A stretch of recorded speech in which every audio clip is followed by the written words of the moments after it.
What about sunrise? What about rain? What about all the things that you said we were to gain? What about killing fields? Is there a time? What about all the things that you said were yours were mine? Did you ever even notice all the blood was shed before? Did you ever even notice the crying earth, the weeping shores?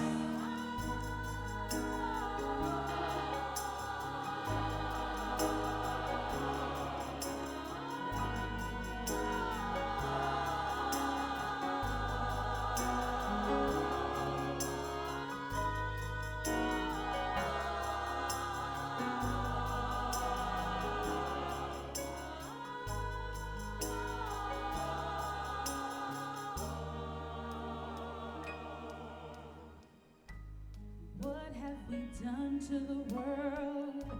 Look what we've done. What about all the peace that you pledged your only son? What about killing fields? Is there a time? What about all the dreams that you said were yours were mine? Did you ever even notice all the children dead from war? Did you ever even notice the crying earth, the one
Please welcome Canyon Sayers Roods.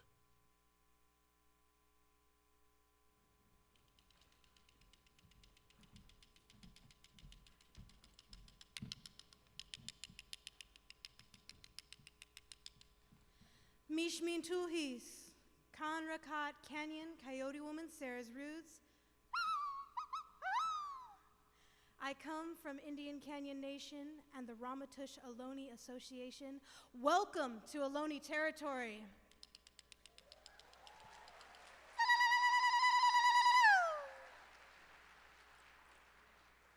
I am a sky protector, and I am so very humbled and honored that you acknowledge Indigenous protocol. It's so very important to recognize the Indigenous peoples, histories of these spaces and places. that we occupy in today's post-colonial settler society. It's so very important that we recognize that we have a responsibility to the earth. Indigenous peoples have been stewards of the land for thousands and thousands of years, and I am honored to be present here, that you acknowledge that. I am here to offer a grandmother's song. My mother and my grandmother believe that when song, ceremony, and dancing stops, so does the earth. I too believe that. I would like to offer this grandmother's song to honor our grandmothers, their grandmothers, and in all Mother Earth, for without them and without her, we would not be here. We share this time and space together for a reason, so it's with that humility, that gratitude, and that present-mindedness that I welcome you here to Ohlone territory. Moi moi o kawana, moi moi o ka, moi moi no, moi moi o ka, moi moi o nei ayo konale, moi moi ayo konale, moi moi o kawana, moi moi o ka, moi moi no, moi moi o ka, moi moi o nei ayo konale, moi moi ayo konale, moi moi o kawana, moi moi o ka, moi moi no, moi moi o ka, moi moi o nei ayo konale, moi moi ayo konale. Oh, can I hear a good oh to send that out in a good way? Oh, thank you so very much. We have a responsibility to the earth. We need to ensure the safety. I'm going to say don't support carbon trading. Please keep the fossil fuels in the soil. Honor our Mother Earth, our Father Sky, and our next generations. Oh!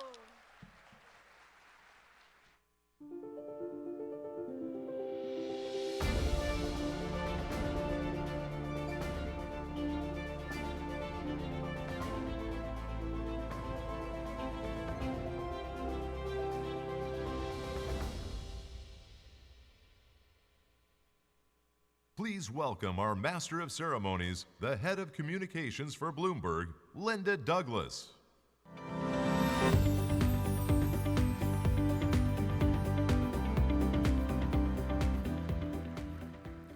Well, hello and welcome to the Global Climate Action Summit. I am honored and humbled to be here in San Francisco with such extraordinary leaders from around the world. These are leaders from every sector, every industry, business, government, technology, philanthropy, entrepreneurs and artists, inventors, investors, scientists and students, all united by a common goal, the goal of protecting the people who live on our planet by confronting the existential threat of climate change. Now, we're off to an auspicious start. On Saturday, tens of thousands of citizens around the world marched to demand greater climate action to fulfill the promises made 3 years ago in Paris. Our task, as you well know, becomes more urgent every day. This summer, temperatures once again reached record highs. People are dying as wildfires burn their houses to the ground. They are starving as droughts destroy their crops. Hurricanes and other disasters have claimed thousands of lives, displacing entire populations, causing billions and billions of dollars in damage. And of course, at this very moment, Hurricane Florence is bearing down on the eastern seaboard, and already 1.5 million people have been told to evacuate their homes. Florence is set to bring 50% more rainfall due to human-induced climate change. Meanwhile, Tropical Storm Olivia is sweeping across Hawaii. And since the start of the hurricane season, this is an astonishing number, there have been 8 other named storms in the Atlantic and 14 more in the Pacific. And Here in California, more than a dozen different wildfires are tearing across the state. So now is not the time for us to rest. This year marks the halfway point between the adoption of the Paris Agreement and 2020, a critical moment when carbon emissions must peak if we are to avoid the very worst effects of climate change. By mid-century, we must be carbon neutral. Now, these are ambitious goals, but the speakers that you're going to be hearing from over the next few days are working hard to achieve them. It won't be easy, and the solutions won't be perfect. We are learning by doing as we undertake a more radical shift in our global economy than has ever been previously undertaken. We will make mistakes, we're going to see some failures along the way, but we cannot and we will not back away from this fight. So all of you here today and all of you watching around the world are proof that we will not back away from this fight. Now please join me in welcoming someone who is heading the way right here in San Francisco, the newly elected mayor of San Francisco, London Breed.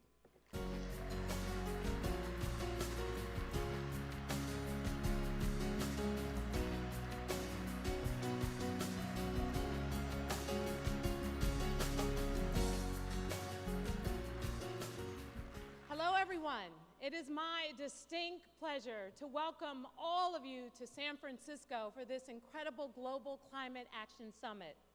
We are united here today to take action on the defining issue of our time, protecting our environment and fighting against climate change. This is an issue that is bigger than one city, one region, or country. The choices and commitments we make over the next few days and our sustained cooperation will determine if we are able to leave a better future for the next generation. California has long been a leader on climate action, and San Francisco has been at the forefront of those efforts. Since 1990, we have reduced our greenhouse gas emissions by 30% and cut our landfill disposal in half, all while growing our economy by 111%.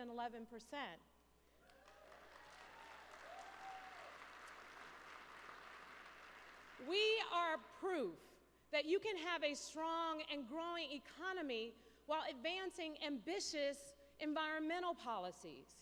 We were the first major city to ban single-use plastic bags, and I pushed legislation to establish the nation's strongest styrofoam ban and enact drug take-back policies, which have kept 40 tons of prescription medication out of our bay and landfills. And our 100% renewable energy program, Clean Power SF, has reduced and resulted in greenhouse gas reductions equivalent to taking 17,000 cars off our roads. By the year 2030, we are committed to 4 major initiatives here in San Francisco: cutting our landfill waste in half, decarbonizing all new buildings, achieving 100% renewable energy, and continuing to issue more green bonds to finance critical infrastructure that's desperately needed to combat climate change. Today, thank you.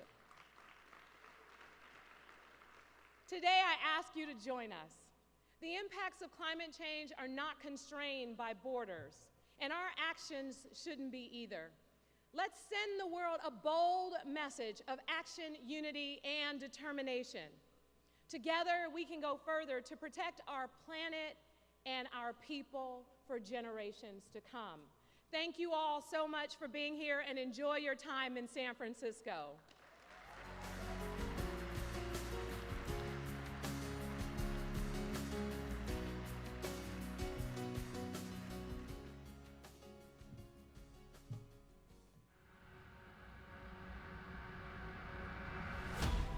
It's been said that if we change the way we look at things, the things we look at change. To gain a fresh perspective, to seek a new vantage point, to walk in another's shoes, we have to first be willing to change our minds. I really wish that everyone could see the world the way that I've had a chance to see it. We all know that people don't change, right? But wait, some do.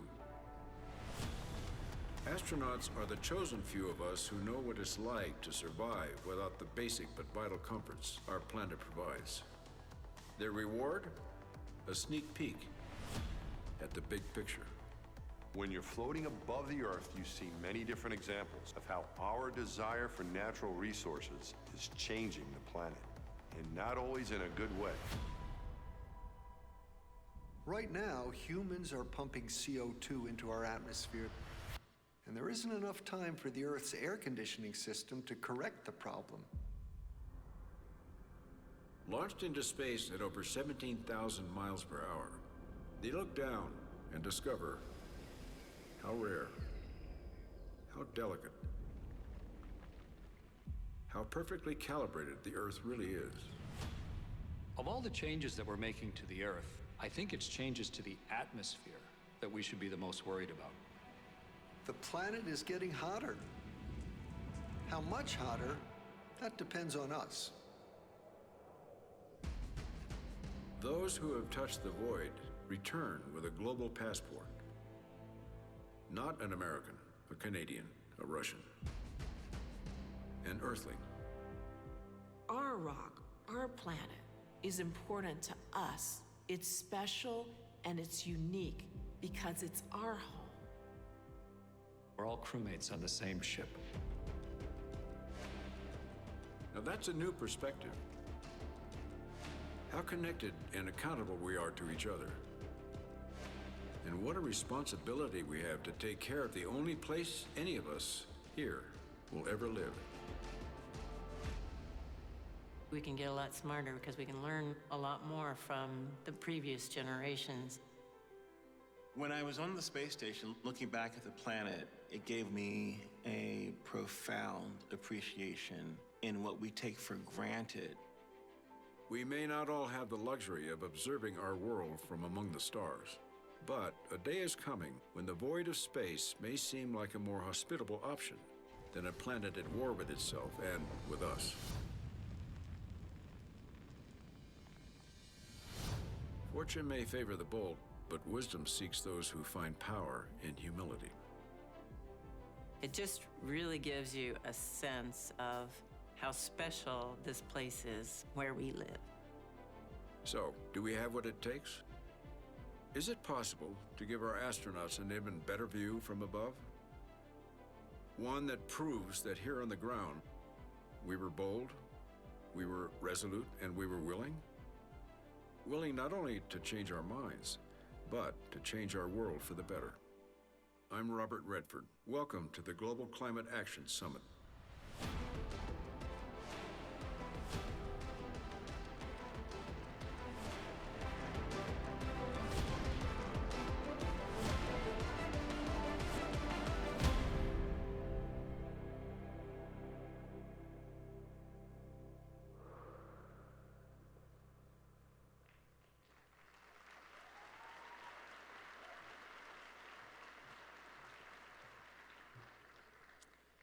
Well, the view from space helps us understand the magnitude of the challenge that we are up against.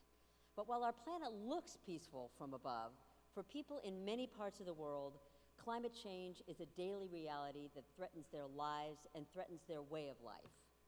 The people you're about to hear from now know this better than almost anyone because they have seen the devastating effects firsthand. They know what's at stake, and they know what it will take to meet the challenges head on.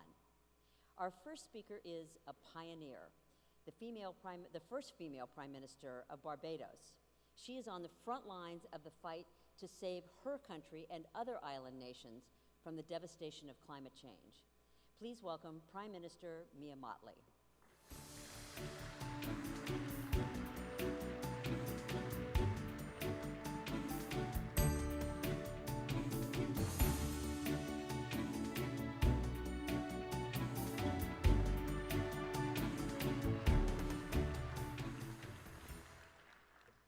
Good morning, everyone. The very existence of my island nation and that of my brothers and sisters in the Caribbean, their nations, is threatened as we speak today. I almost didn't make it here today.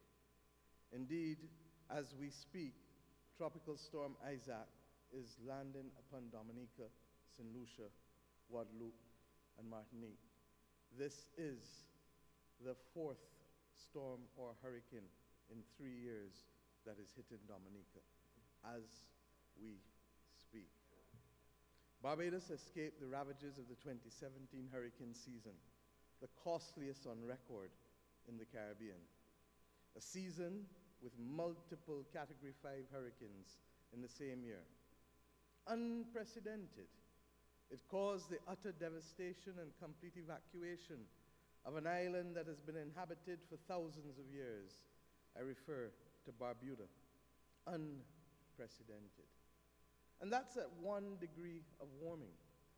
The world is currently on a path to well over 3 degrees of warming by the time a child born today reaches old age, even if the countries meet the commitments made in the first round of the nationally determined contributions. We were lucky in 2017, Barbados that is. We were lucky today. But is it fair and is it equitable that the livelihoods of our people are dependent now upon us staying lucky? Even if we avoid an extreme weather event, our ports, our hotels, our restaurants, our electricity generating stations, our main hospital, the only one, along with the majority of our other coastal infrastructure, are threatened by the insidious and accelerating rate of sea level rise. Coral reefs, our greatest economic asset after our human capital, are already dying. Things that I saw as a child, cobblers, sea eggs, we no longer see. Our reefs will dissolve as the oceans become more acidic. And even as we do that, we are facing and confronting daily now, as I speak, the threat of sargassum weed, which threatens the livelihood of our hotels, our workers, and our coasts. Our dry seasons are getting longer. Our droughts are more common. 3 years ago, 7 of the 11 parishes in my nation had difficulty accessing water. Access to fresh water is becoming a constraint on further economic development for a country that is already defined as water stressed. Indeed, the cost of desalination water is more than 10 times that of our current cost of water, and we seek to do so as the third most indebted country in the entire world. Dengue, chikungunya, and Zika-bearing mosquitoes are breeding faster and regrettably biting more people. Barbados, like many other countries around the world, is already experiencing the adverse impacts of climate change. And we are not content to wait for others to act. Barbados is a proud nation, long respected for punching way above its weight. We have been a world leader in solar hot water technology for almost 50 years, and now we intend to be one of the first examples of how carbon neutrality and climate resilience can be achieved across an entire economy. We intend to reassert ourselves on every international front we can engage to combat climate change, because we are in a fight for our own existence. Indeed, it is for that reason that we have set 2030 as the target for us to have a fossil fuel-free economy.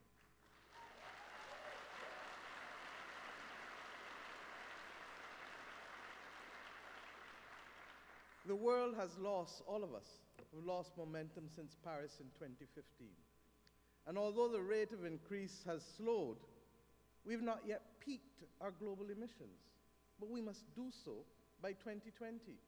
We really cannot afford to wait any longer. There's much work to be done. An affordable and predictable climate finance, believe you me, is greatly needed, especially for small island states whose vulnerability is in front of you today as I speak. The Green Climate Fund must be adequately replenished, for it is our only hope in many instances.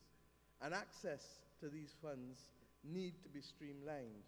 Our country, Barbados, is graduated from borrowing from the World Bank. because we are deemed to be a middle-income country because of our per capita income.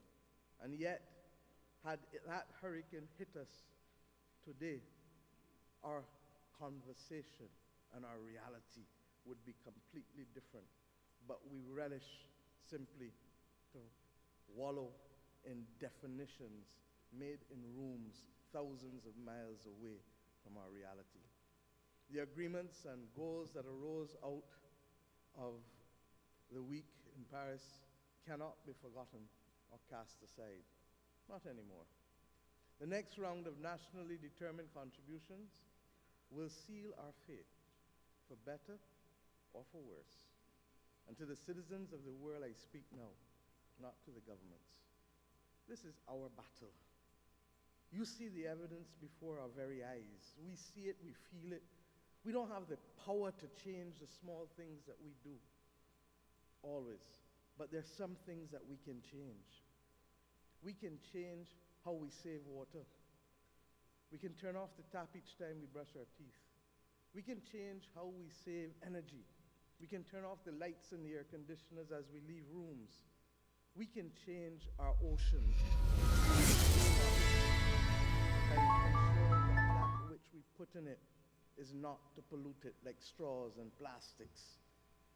And if each one does this, then we can save our world, because many hands make light work.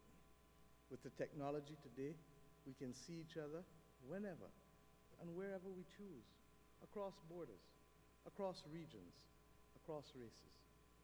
For our climate knows no boundaries and respects no class, but it will respect numbers, as politicians do. It will respect numbers acting in concert. It will respect thousands and millions of people acting together, not just to change our minds, but to transform how we live, to save our world. I look to everyone in this room to act, but I look to everyone who hears my voice to act. For my country, for our region, for our island nations in the Caribbean and the Pacific, for vulnerable communities everywhere. Our future and the future of generations yet to come is at stake. And if we wait any longer, it will be far too late to save it. My friends across the world, the time for talk is past.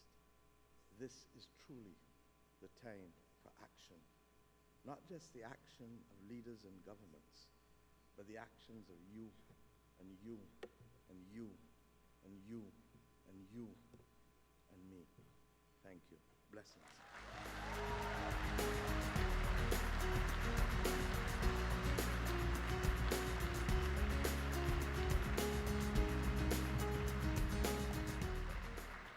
Please welcome Dana Tiziatram and Francisca Oliveira de Lima Costa.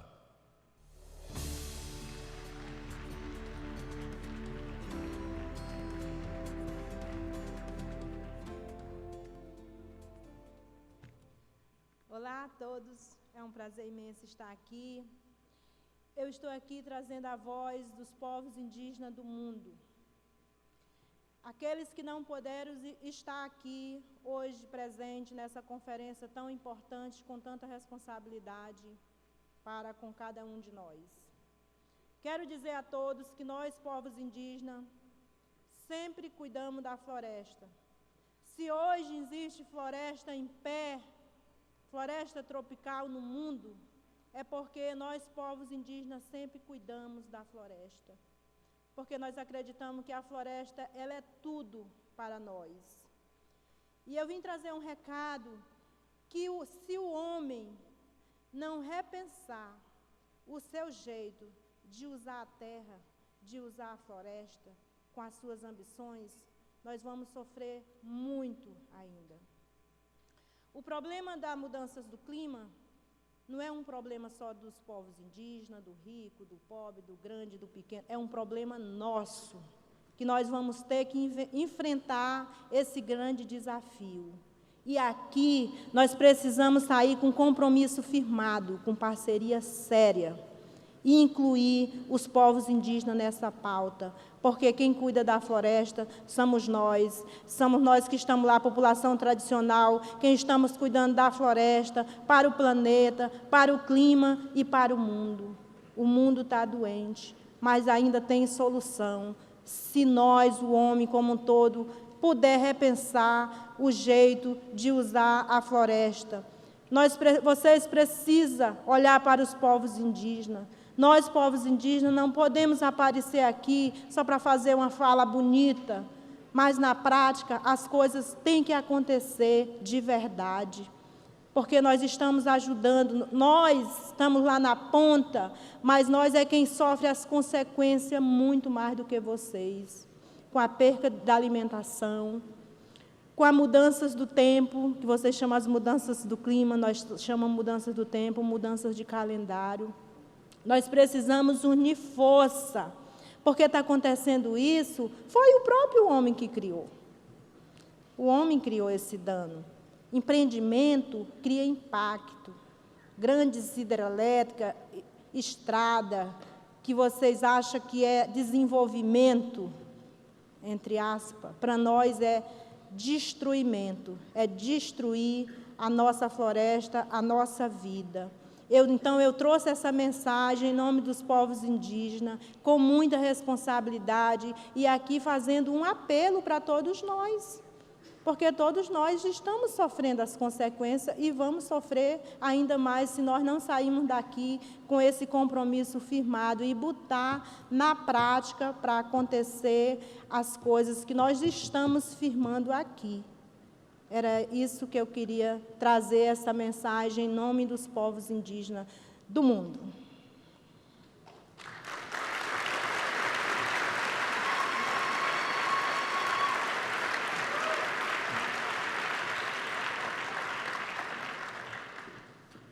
Bangwinzi Shilaknai.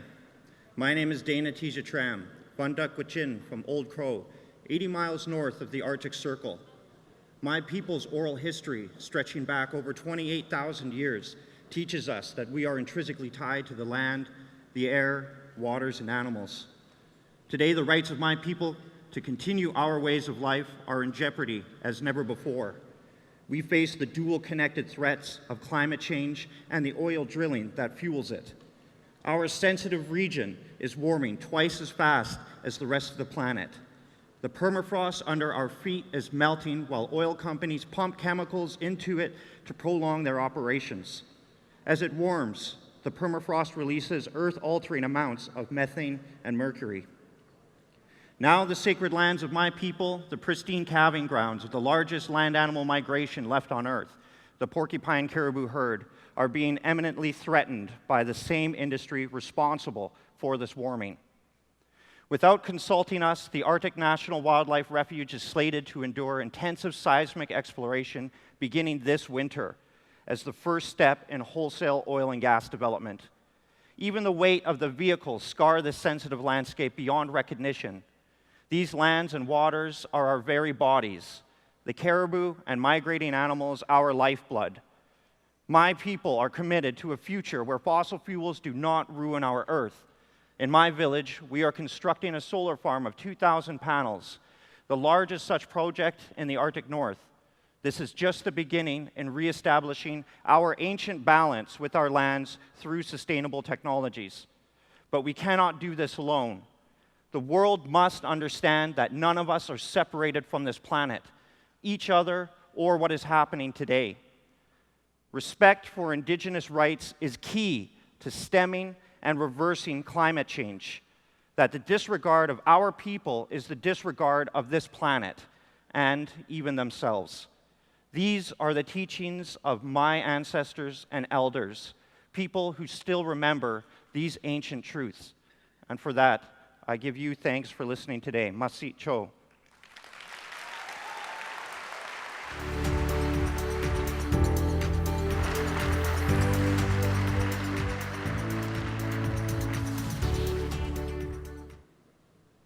Please welcome Johan Rockstrom and Christiana Figueres.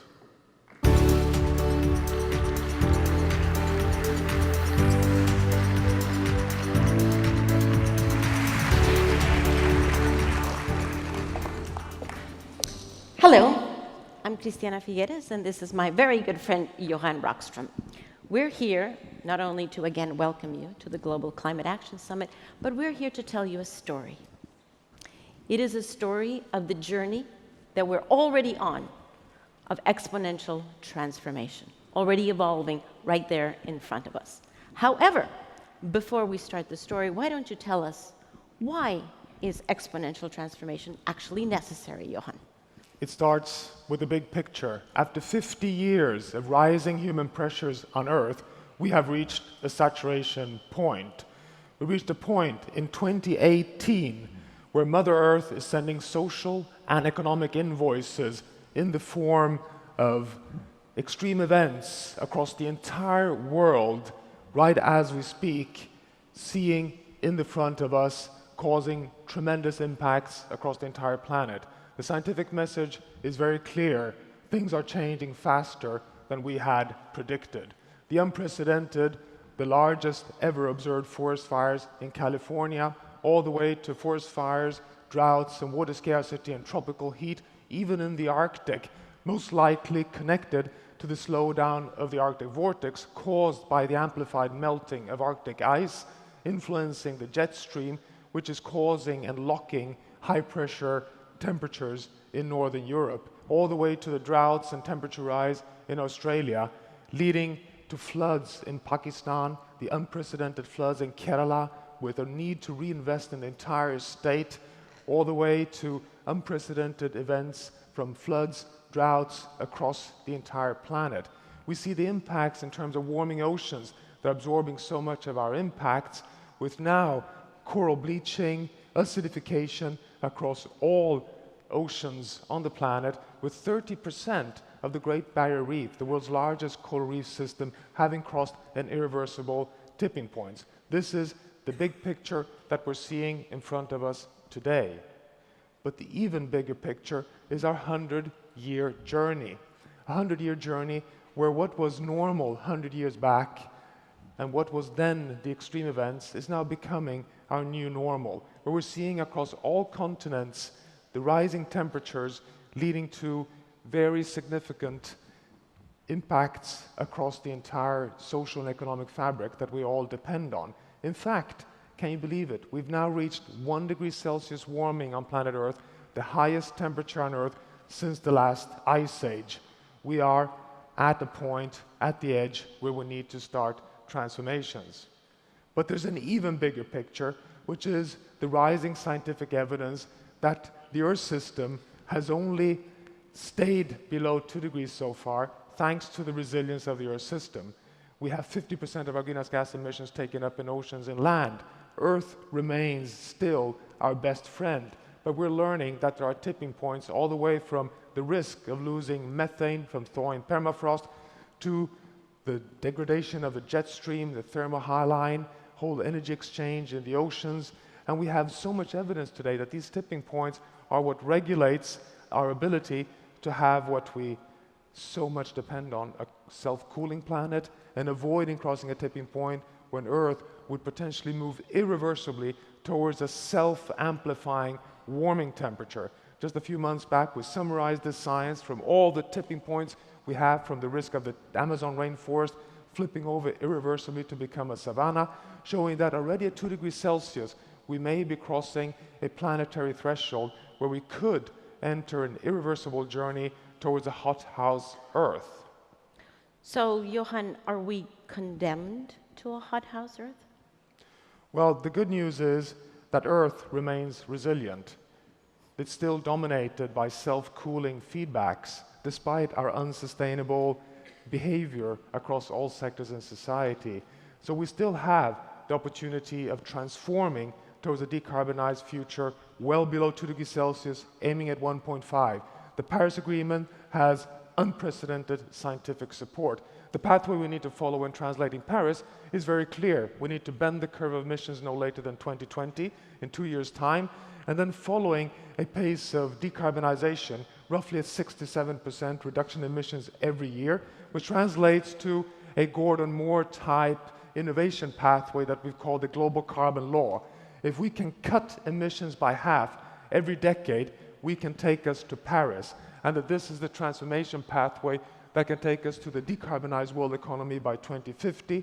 We need to transform the food system from being the single largest source of emissions to becoming a single largest sink of emissions, an agricultural revolution.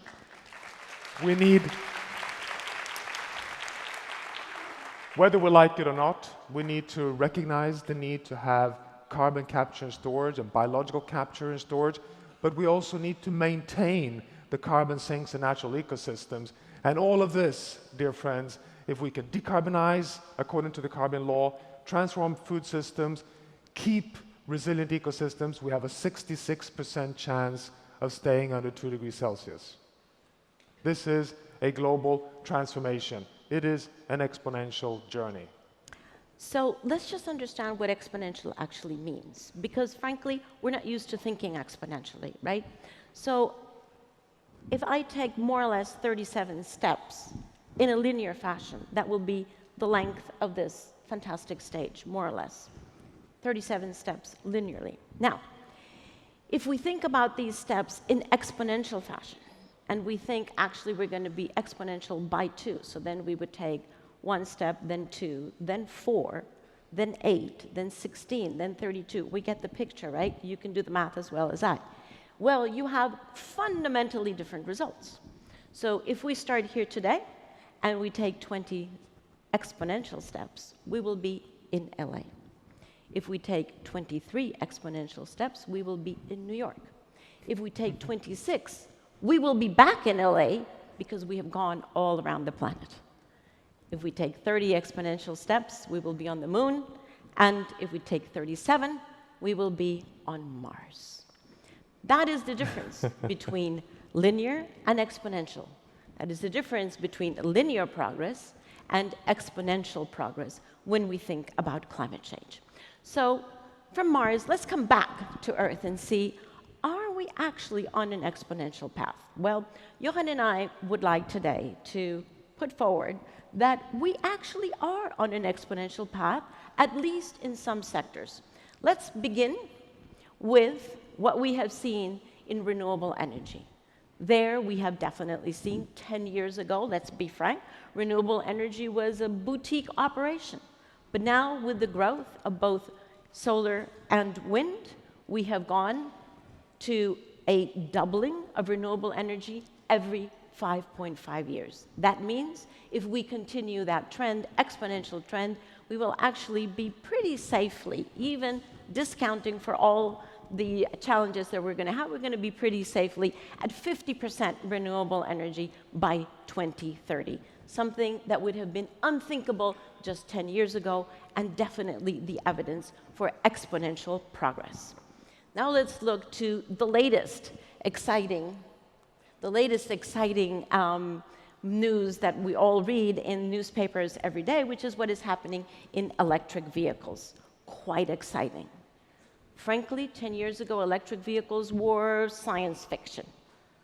Now, we have every major car company already putting forward their electric models for all of their old internal combustion engine models, and we have a growing number of countries that are setting dates for banning the sale of new vehicles if they are internal combustion, i.e. regulating that all new vehicles will have to be electric.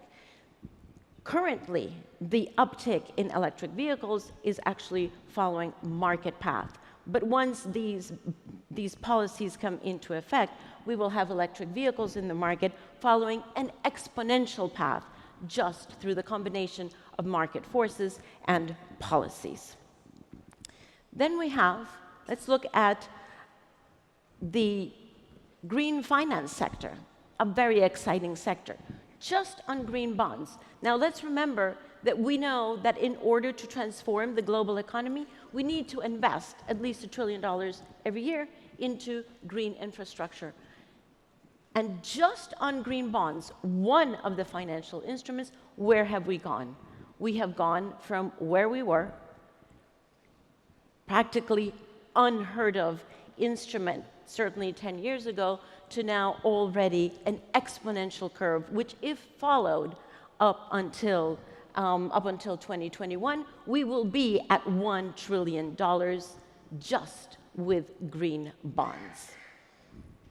Another exponential curve that we're beginning to see is the divestment movement. Started in 2013, and by now, we're already at 6 trillion with exponential curves to look forward to.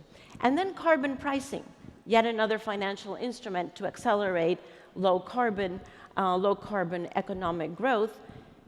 The going word on the street is that carbon pricing is not occurring. Not true. You can see how much is actually already occurring in certainly in terms of countries, but also in terms of coverage of greenhouse gases, with more news to come very soon.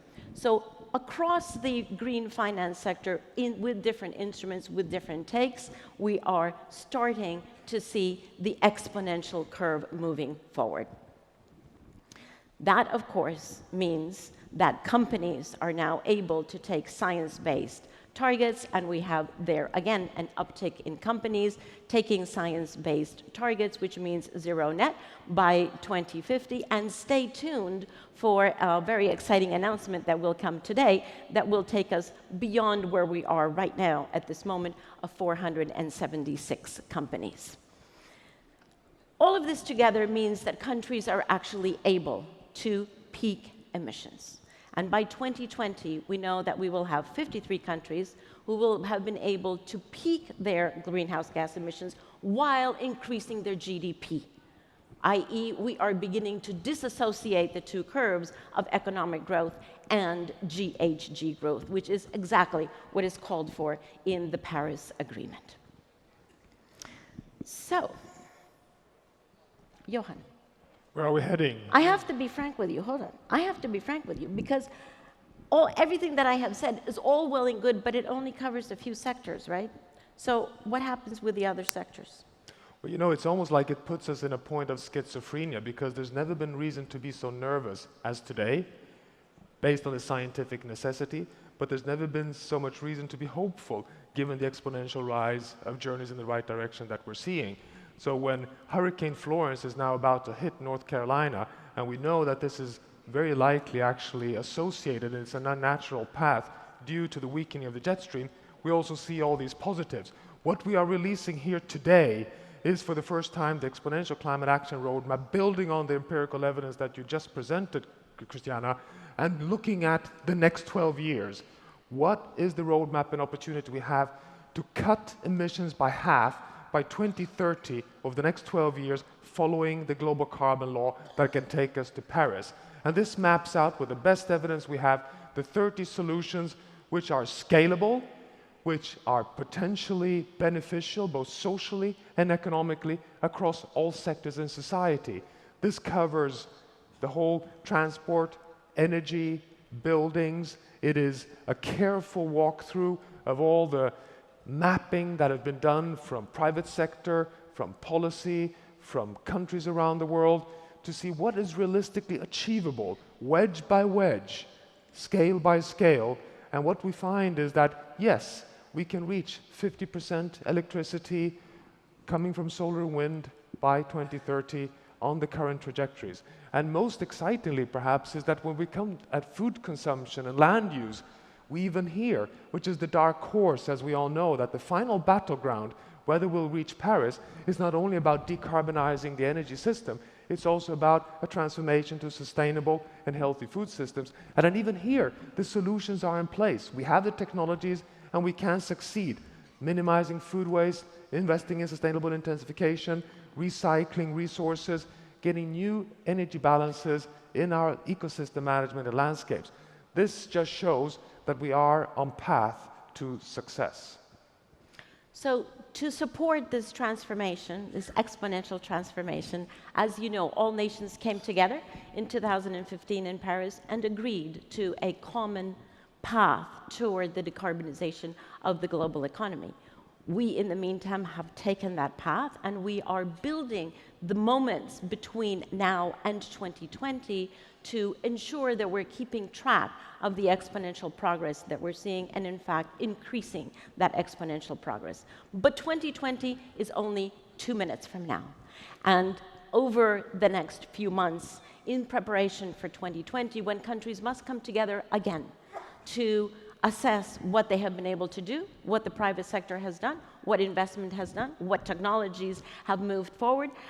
They will have to come together to the table to step up their national ambition once again, because there is in the Paris Agreement a 5-year cycle, which we call the ratchet mechanism, in which every 5 years countries need to upgrade and update their aspirations based on the reality that they see and the projections that they believe are going to be possible.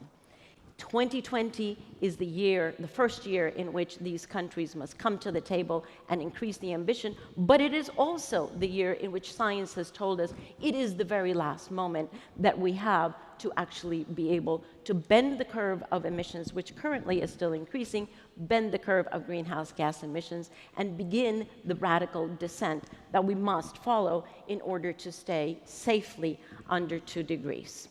So we have heard today from Johan that this exponential transformation is necessary. We have seen that, at least in some sectors, it is already exponential. And we have just heard from Johan that it is achievable. The moment has come to move from knowing that it is achievable to actually achieving it. And that is what we're gathered here to do over these 2 days. You have been invited to a summit. It is a summit, but it is not only a summit. This is actually an invitation for all of you to join the journey of exponential transformation, for you to assess where are you on that exponential curve, how can you contribute to the next uptick, and how can you reach out to everyone else, to peers, to colleagues, to supply chain, to encourage them to change their mindset from linear to exponential. Because the world, the future of the world, is one that we must co-create based on radical collaboration among all of us. Because the consequences of either doing so or not doing so are not just for us, they are for everyone. Thank you. Thank you.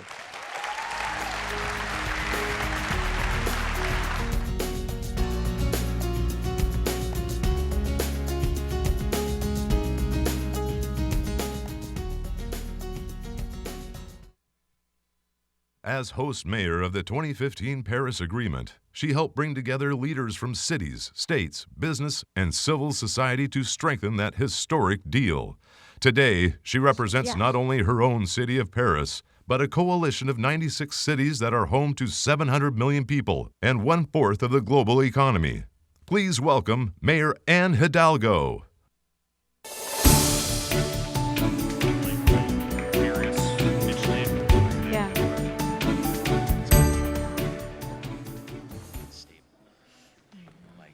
Let me tell you a story. The story of a European citizen, mother of 3, and mayor of one of the biggest cities in the world, who recently brought a case before the European Court to defend the right of her fellow citizens to breathe. It all started in 2015 with the Dieselgate, a case of fraud that led the European Commission to review an environment law to give a sort of license to pollute. The origin of this case, the manipulation of results by a major car maker to pass the test of compliance to pollution standards. Instead of punishing the cheaters, Europe only changed the rules. As mayor of Paris, fighting to ensure that my city breathes, I could not allow that. Against the advice of many people, but with the support of thousands of citizens and joined by my colleagues, the mayor of Brussels and Madrid, I decided to challenge the Commission decision. I was then told that in order to do so, I needed to be directly and personally affected. Directly and personally affected. As a mayor, I'm directly and personally affected by air pollution. I am because, as a mayor, it is my responsibility to protect the citizens. I always keep in mind the mandate they gave me. I act on behalf of Parisians with their trust and defending their interests. I'm directly and personally affected when hospitals report to me an increasing number of children suffering from asthma. I'm directly and personally affected when doctors challenge me on air pollution, which is causing new cancers every year. I'm directly and personally affected when I witness that the most vulnerable ones are strongly impacted by climate change, therefore increasing inequalities. I am directly and personally affected because I don't want to face my children one day when they ask me, "Why didn't you do anything?" It is an emergency. We will not die from pollution tomorrow. We are already dying today. I don't know what the ruling of the European Court will be. I'm waiting for the decision. I don't know if we'll lean toward the truth or the lies, the future of the past, citizen or lobbies. But I know that we, mayors, dear friends, dear colleague, governor, dear Governor Brown, local governments, we are directly and personally affected. We are legitimate to act, for it is the question of health. We are best placed to defend them and to enable them to breathe. The Paris Agreement is an invitation to do so. Our house is burning and we look elsewhere. This announcement was made by former President Chirac at the opening of the Earth Summit in 2002. Our house is burning now, literally. It is about time to act. Thank you for your attention.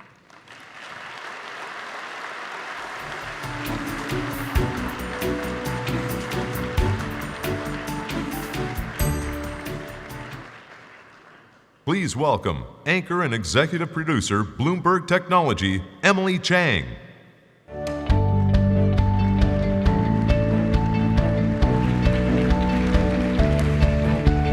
Hi, everyone.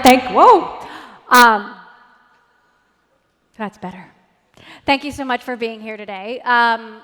We all know that mitigating climate change has to be a national priority, and more often than not, the real work that we're seeing is being done from the ground up, whether it's cities or states or businesses or civil society advocating for action, implementing policies, making big investments. So even where national leadership may be falling short, we've got champions leading the fight on the ground to fulfill the promises that were made in Paris, and we are here to celebrate their actions. So I'm pleased to introduce some of those leaders right now. We've got the governor of New Jersey, Phil Murphy, who's demonstrated the power that states can have as climate actors. He has recommitted to the Regional Greenhouse Gas Initiative and put the state on track towards 100% clean energy by 2050. Yeah.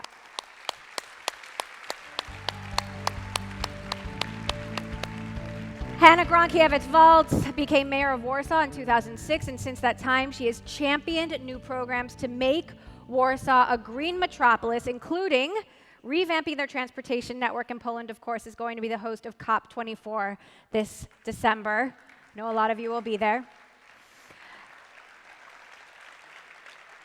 It is not just about state and local governments leading the charge. They are often challenged to set even bigger goals by civil society organizations like Oxfam International. To keep the rest of us on track, we have Winnie Bianima, Oxfam's executive director, who is a renowned expert on the intersection of climate change, gender, and poverty. She also has some fascinating on-the-ground stories that she will be sharing with us.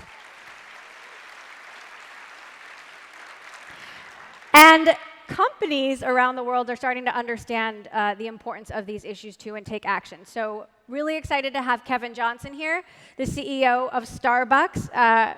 He was on the board for 10 years. He's been CEO since last year, and he's led, as many of you know, some really bold commitments to social impact, including the recent announcement that Starbucks will eliminate the waste and hazard of plastic straws globally by 2020. My mom, your biggest strawberry acai drinker, is still getting used to this, but she's on board. And last but not least, we've got one of the biggest players who led the negotiation in Paris on behalf of the Obama White House, Brian Deese. He's now the head of BlackRock's Sustainable Investing Group. He leads their efforts to engage on socially conscious investments and aligning that with their portfolio and values. So the challenges may be different for all of these parties, but the goal is the same, and that is decarbonization.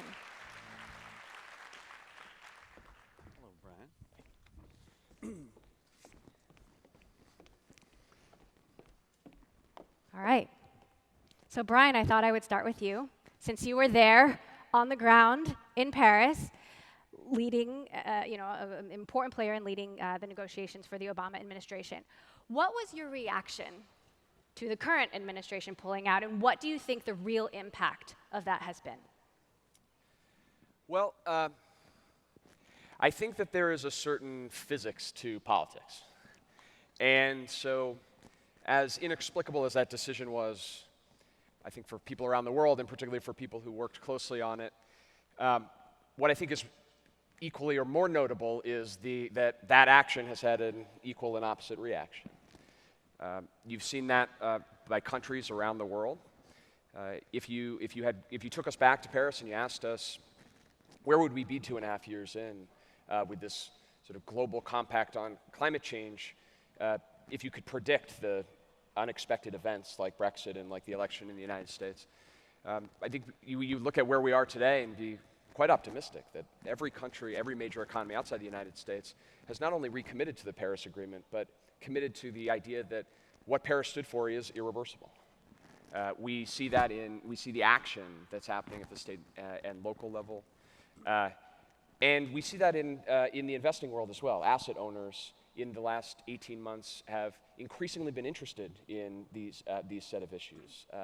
And there's an irony that, in fact, I think it took the Trump administration to really bring a unifying force to the American private sector to be in favor of climate action. And so I think those are, it's the equal and opposite reaction that I tend to focus on. So let's talk about the galvanization, the positive side of the galvanization of that. I'd like to hear from all of you what you think your biggest accomplishment has been since Paris. So Governor Murphy, I'll start with you. First of all, thrilled to be here. I want to thank Governor Brown and the hosts for this extraordinary convening. I succeeded a guy who was anti-climate policy, and we are obviously in the midst, as Brian has said, of an administration which is historically bad. So New Jersey's a pretty proud progressive state. So we've taken, yeah. I have to say I had a conversation with Governor Brown right after I got elected to get advice, and we talked about climate mostly. And I said to him on the call, I wanted New Jersey to be the California of the East Coast. And one of my Jersey, one of my Jersey buddies showing great Jersey attitude said, Murph, you got to go stronger. You got to say, we're going to succeed so much, California is going to be the Jersey of the West Coast. But we have a vision for a 100% clean energy economy by the year 2050. A big piece of that is offshore wind. And if you said to me, what's the one thing that I'd really love to sort of anchor with you today, is we've laid out a vision for 3,500 megawatts offshore by 2030 in offshore wind. New Jersey's really well situated, not just the wind currents, but also the plates and the depths. And I'm proud to say that our Board of Public Utilities this coming Monday is going to consider the first round of solicitations for 1,100 megawatts. So this is actually going to happen. And I'm going to ask them to put in place, again, announcing today in the year 2020 and 2022, the incremental in each year's case, 1,200 megawatts, another 1,200 megawatts. So this is going to happen. So it's not just wind, it's solar, it's community solar, it's a huge environmental justice program, and boy, all of this creates jobs and makes us healthier and gives us better lives. All right.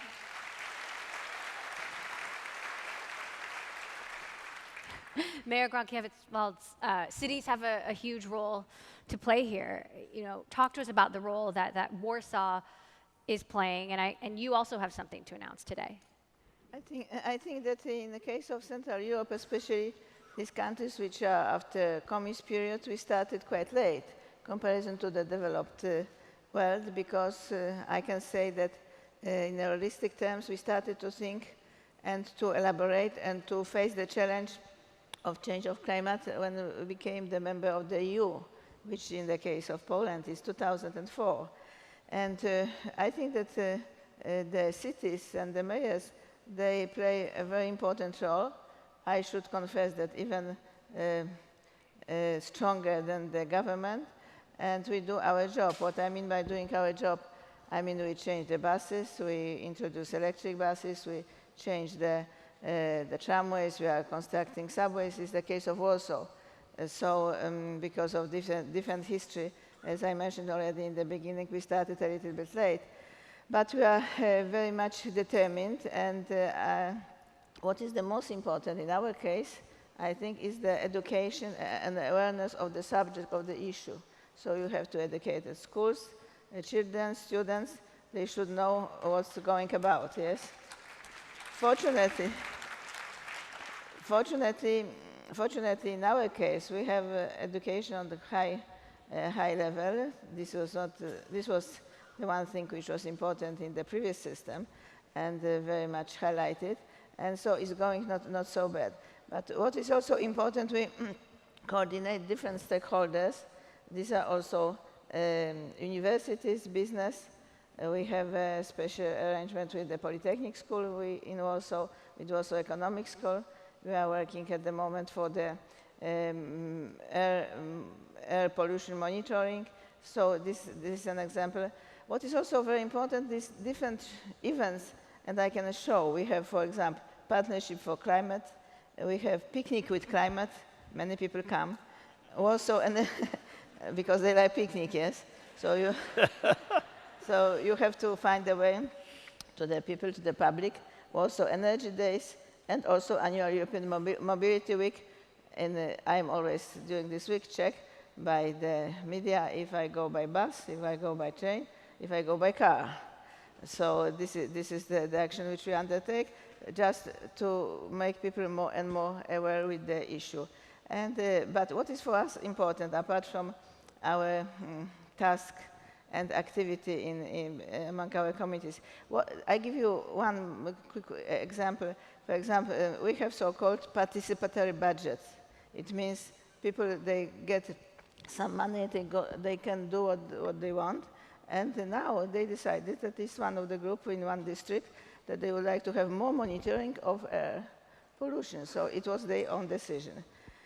For us, it's also important the cooperation in the international cooperation, because we are active in C14, ICLEI, in Euro cities, and we share our knowledge with other, of course, capital cities, not only capital cities, but we participate, of course, in Paris, in Chicago, in Berlin, London, Lisbon, Milan. This is for us very helpful.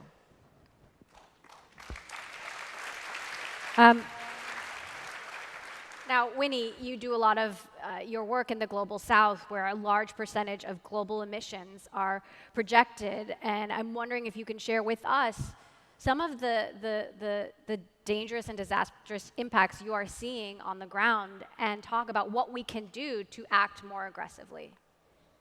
Well, thanks, Emily. And first, to thank Governor Brown for this invitation to join this panel on behalf of Global Civil Society, on behalf of Oxfam, my organization. You know, climate change is a political challenge, not a technical challenge. That's my starting point. Why? It's an issue of justice. Thank you. It's an issue of justice and fairness. If I think about my uncle who lives in a village in Uganda and is a farmer, it would take him 129 years to emit the same amount of carbon dioxide as an average American citizen emits in 1 year. 129 years. So, the climate crisis was caused by the emissions of rich people, but it is poor people who are hit hardest.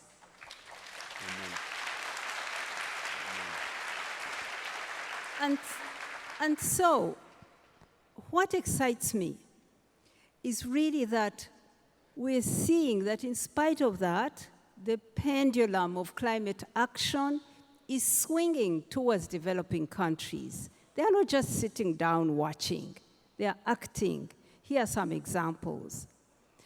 The Climate Vulnerable Forum, 50 countries, poorest countries, least developed countries, small islands, have committed to have 100% renewable energy by 2050. This is their commitment.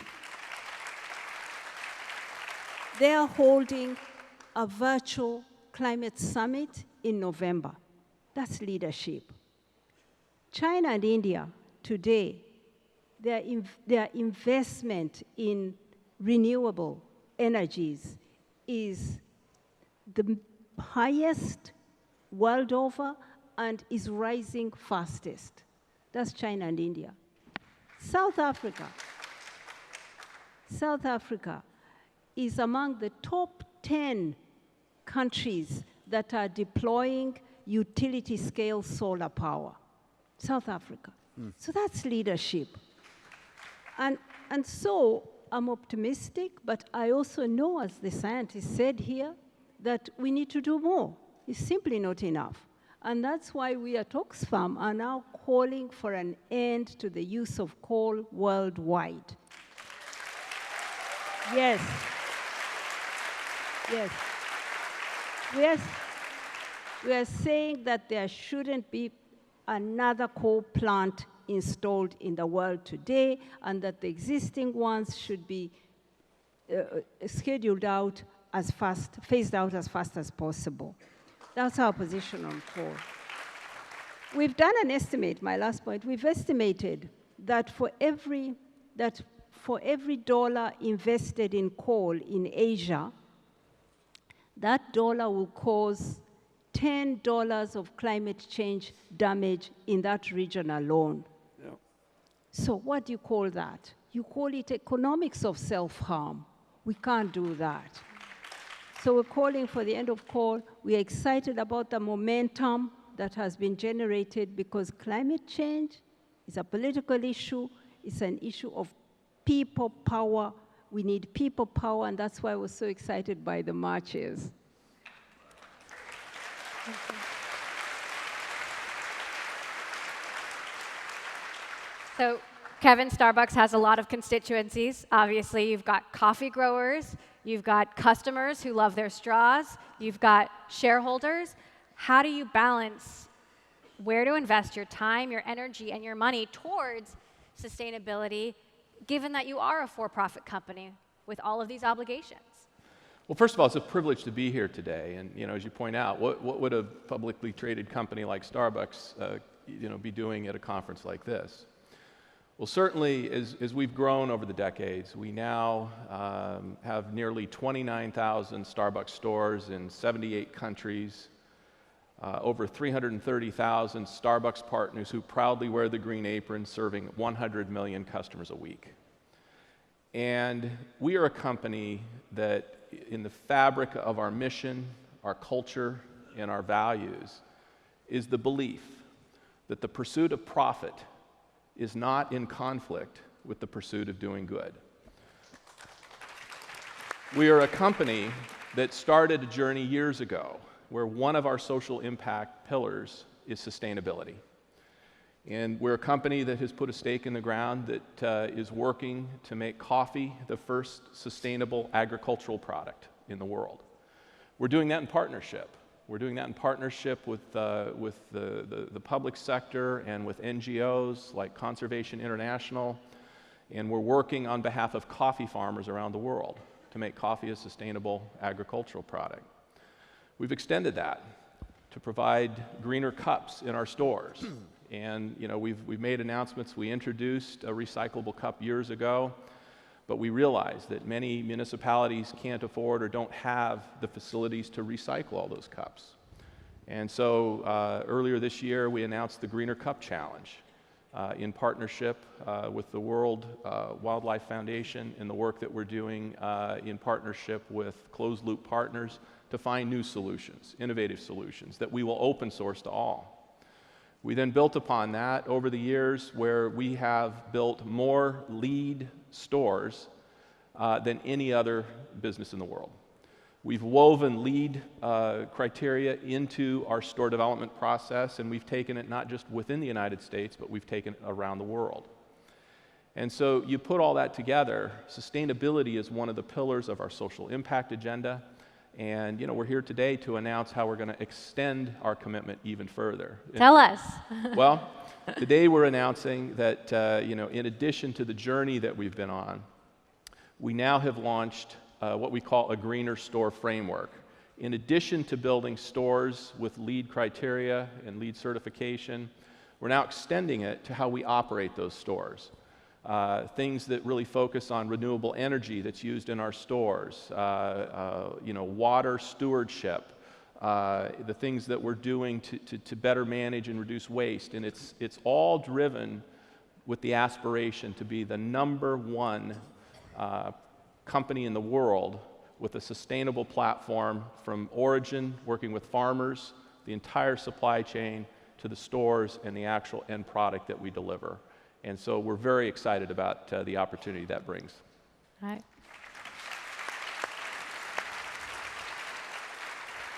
Brian, as Kevin said, making money shouldn't be at odds with, creating a better planet for us and future generations. That said, do investors really value sustainability, and do you believe it actually is a competitive advantage? Can you make more money by investing sustainably or investing in sustainable efforts, or are those two things at odds? So at BlackRock, we're an asset manager, which means our mission, our purpose is to protect and grow the value of our clients' assets, most of which are invested for the long term, and most of which are invested for long-term goals like retirement. And so our goal in that context is to look forward at risks and opportunities and be better at anticipating those on behalf of our clients. And in that context, the first point I would make, consistent with what Kevin said, is that sustainable investing is no longer a nice to do. It's no longer an exercise in trading value for values. And it's increasingly becoming core to that mission of providing a better future for the clients that we serve. I think that when we talk about climate change in particular, I think that in too many parts of the investing world, there has been this view that the risks of climate are real, but they are too long-term. They are too hard to measure.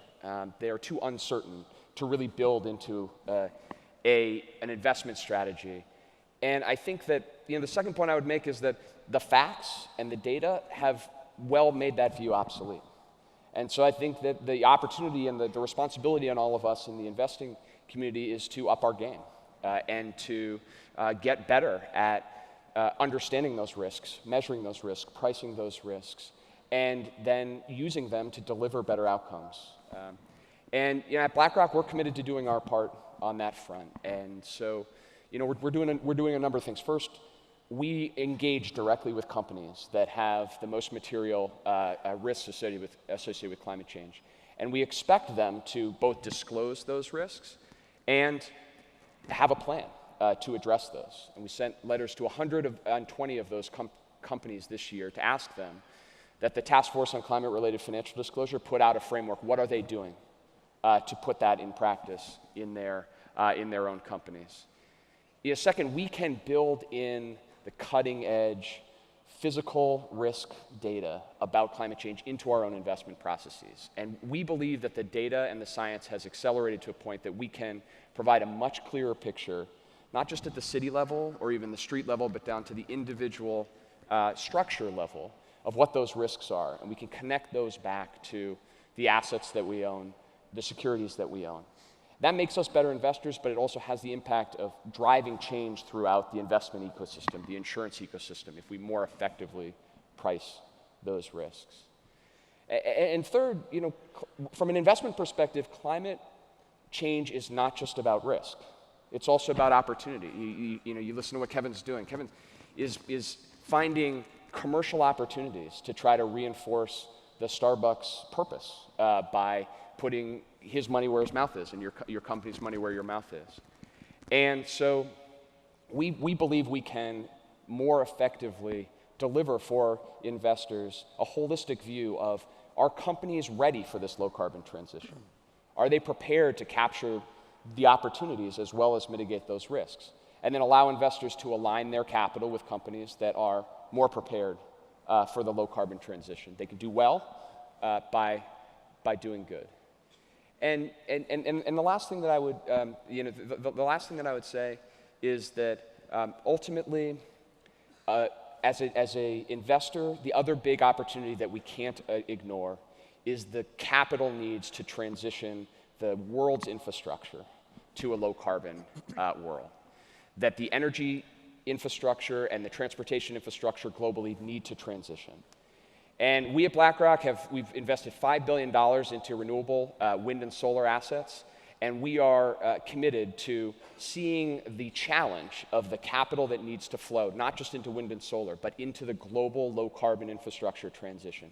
Seeing that challenge as an opportunity and stepping into that challenge and saying, how can we give investors the opportunity to invest in that transition in a way that will generate commercial returns, but that will help deploy capital into frontier economies and frontier technologies. And we're ready to step up and do that. Good job.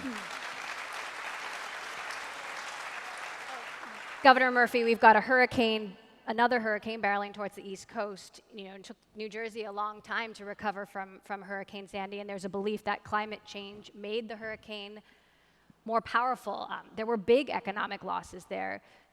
How do you see the clean energy economy that you are trying to build contributing to economic growth? This idea of doing well by doing good. Yes. By the way, there's a fascinating discussion, and I think one reaction I'm having up here is that the likes of all of us will have never mattered more. Whether you're a governor, in my case, a mayor running one of the world's premier NGOs, a for-profit CEO, an investor, given what the hand we've been dealt, we will have never mattered more. I think 100 years from now, folks will look back and say the folks like the group gathered today, we changed history, and that's the reason why we've gathered here today. And there's a lot of myth busting. So you've got both in the corporate side and the investment side this question of you can do good or do well. That's also a reality in politics, that if you're for climate change, you must be against economic growth. And that's a myth that we must be vigilant in completely shattering, because in fact, it's a 1 + 1 = 3 opportunity. I mentioned in passing, this is a huge job creator, union jobs more often than not. You think through that offshore wind historic opportunity we have, that's thousands of jobs. That's direct input into our economic growth. You look at, we were having, some of us, a discussion earlier today.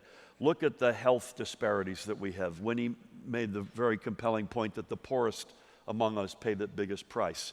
If you look at rates of asthma in kids in Newark and Elizabeth, New Jersey, who have proximity to the big ports and the trucks that go in and out, and you look at the rates that are multiples of the rates elsewhere in our state or elsewhere in our country, and you can imagine a better future where you get that back into line, you have an enormous benefit, not just to those individuals, but to society more generally, or to disparities in life expectancy, which are shockingly wide depending on the communities in which you live. Again, if we can get at that collectively, that is a huge contributor, not just to society and those individuals, but to economic growth. So this is, it's jobs, it's better health outcomes, it's a better quality of life, and this notion that you can either do good or do well, but you can't do both. We have to collectively commit that we're going to shatter that once and for all.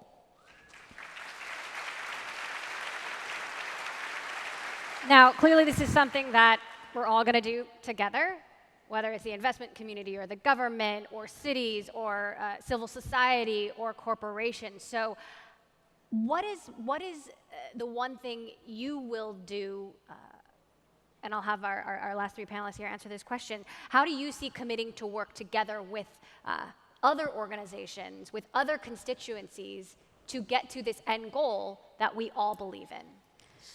I think that in the case of Warsaw, citizens are more educated than it was before, so they push us. They wanted to have everything immediately, but we don't have so money to do everything at the same moment. So, for example, so we do different things which are the most important, and of course they are also sponsored by the EU with the EU funds, because EU offers the funds mainly for the environment, which is, I think, very positive and very important. So, for example, we have probably one of the most modern wastewater treatment plants, which was very costly because it was about $1 million, and half of this was sponsored by the EU. So if you come one day to Warsaw, I can show you. It's really the modern, because it's the newest, you know, and of course the standards had to be fulfilled. With the incinerator, which uses the energy from the waste, so it's very important for the environment. So we try to as I said, to combine and to gather together business and also research. We would like also to make energy efficient buildings as the city municipal housing. We are now we adopt the soon Warsaw standard building, which is at first it will be for the municipal, because we don't have a law which can enforce. As a city, we don't have government can do it, enforce the residential areas, which is not our own. I think what is also very important to preserve the green spaces. In Warsaw, we have about 30% is green, so we are lucky from this point of view. When you land, you can see from the plane, that's probably one of the most, except maybe Nordic countries, one of the most green capital city in this part of Europe. And what is very important, we have, of course, the river, and the other side of river, the so-called the right side. On the left side, you have different things which you can use, different kinds of facilities. It's I would say, modernized, but it's completely green, the other side of the river, and we can do your jogging, people bike, whatever you do. So this is very unusual. I remember one of the Asian group who visited us, they said, how much money did you spend to keep it? And in first, we are lucky we didn't change it, so it's very natural. So I think that this is the way how we try to do. And of course, what is very important in our case, as I mentioned in the beginning, is the transportation. For example, transportation is cheaper year after year, which is not the case in many countries, because we invested a lot. but now we reduce the price of the tickets. And it's the same, by the way, with water supply. I just wrote a letter and sent to the citizens that they will pay since now 14% less than last year's. This is the way how we manage. We're out of time, so Winnie and Kevin, I want to give you the last word, but please keep it brief. How do you see collaborating with other constituencies to have the greatest impact? What do you see as the greatest opportunity to collaborate and also have a great impact? I think the most important thing to do for us in civil society, definitely, is to challenge the economic model that has resulted in climate change. Because climate change,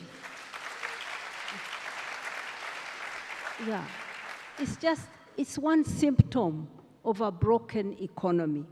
Extreme inequality is another symptom of a broken economy. We have an economy that obscures the cost of economic activity to the environment.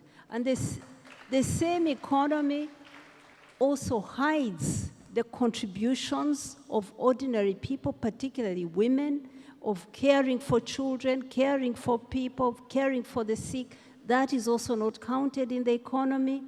And we have an economy then that counts narrowly economic activity, leaves out the most important things like looking after environment, looking after people. I could say bluntly, if I were to put it bluntly, that this economy trashes the environment and trashes people, ordinary people, especially women.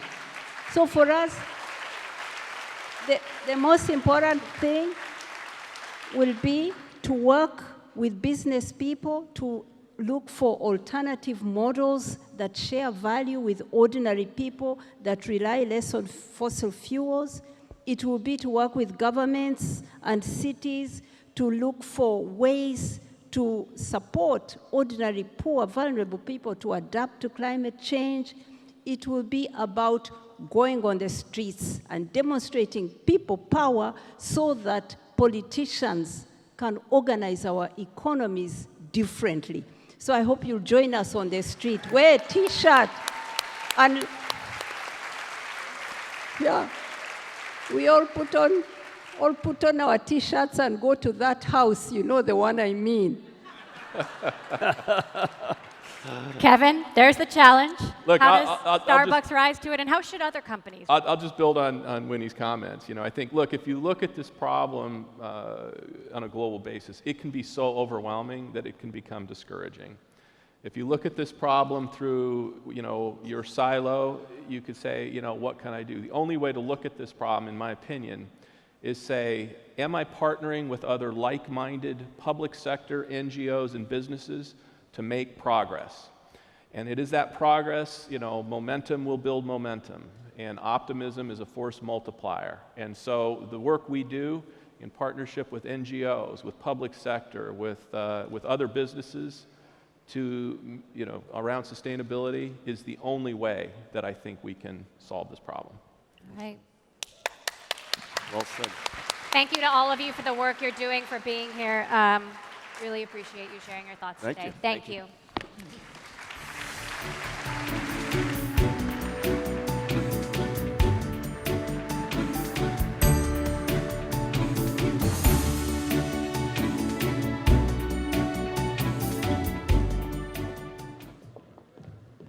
Please welcome I.G. Patel Professor of Economics and Government at the London School of Economics, Lord Nicholas Stern.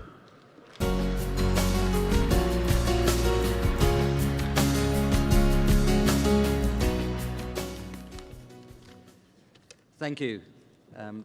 My argument is simple. The transition to the zero-carbon economy is the inclusive growth story of the 21st century. Let me explain.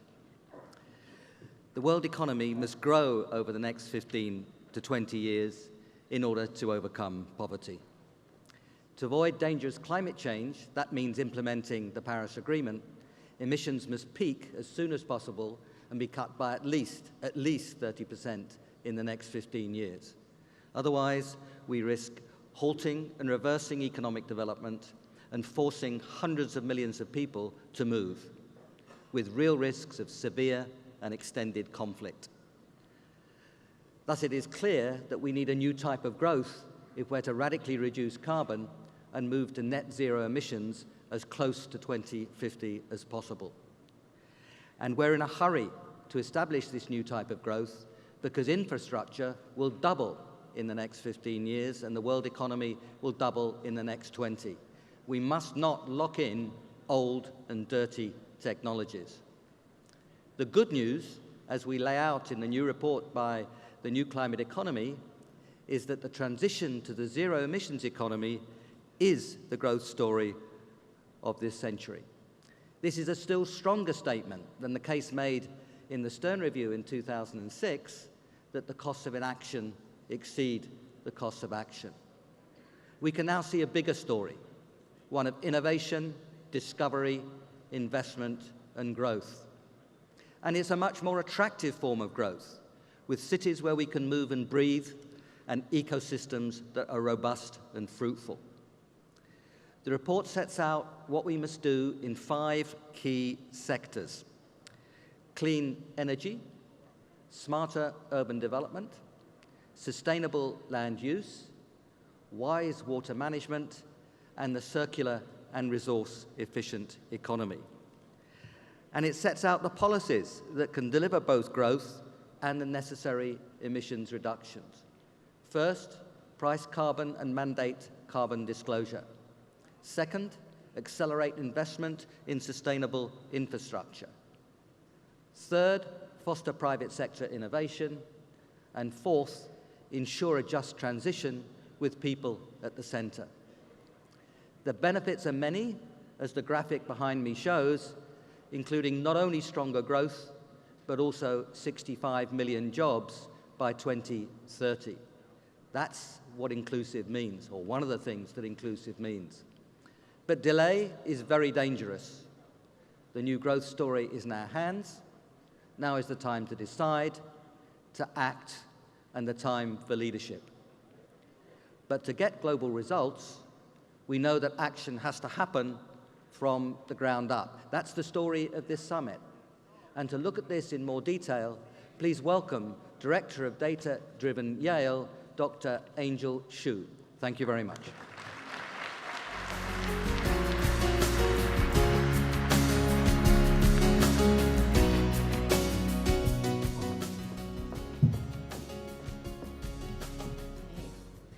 It's not just national governments that are clamoring for this kind of future.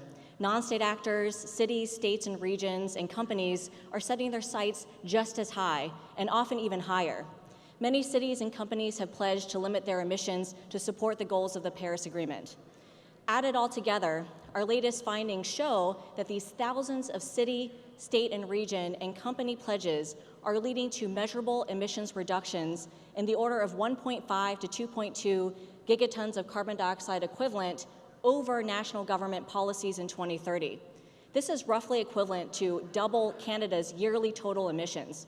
But they can't just deliver on the Paris goals alone. We need everyone working together, from cities, states, and regions, and companies alongside countries.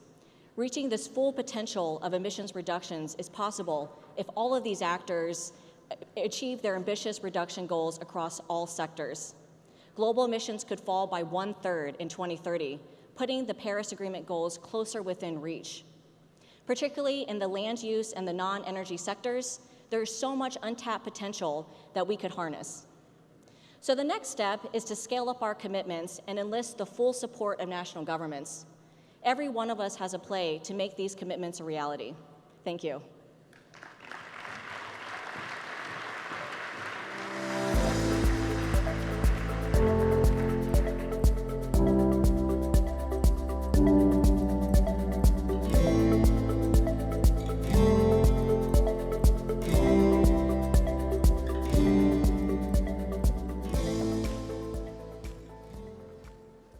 Well, as you've just heard, climate change presents not only a threat, but an opportunity to invigorate our societies and economies at a global scale, as we've seen proof of the critical role that states and regions and cities and businesses and investors and citizens will all play in the push for a climate-safe future. And now in the next segment, we're going to hear about some of the areas where progress is being made. And to kick us off, let's hear from a special guest. Now, this guest is a hero on the silver screen and also a hero in the fight against climate change. I'm doing this video right here in Budapest. As a matter of fact, Hero Square. And the reason for this is very simple, because you are heroes, environmental heroes. The legislature #1 in California for passing SB 100. The governor of California, Jerry Brown, for signing SB 100. And all of you are heroes, because you're fighting for a clean environment, for a clean world, and a green world. I love that. Now, I'm doing here a science fiction movie, and that's why I cannot be with you. I'm doing Terminator 6. But what you are doing is not science fiction. I only play a hero here, but you are the true action heroes. Hasta la vista, baby.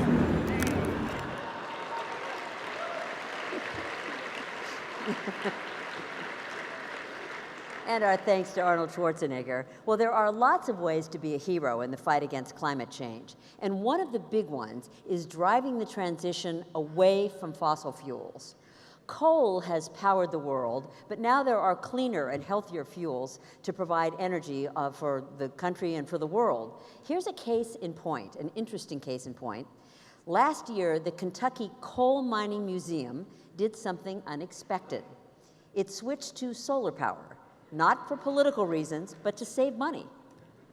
So if we take the right steps now, we will hear many more stories like this in the years to come.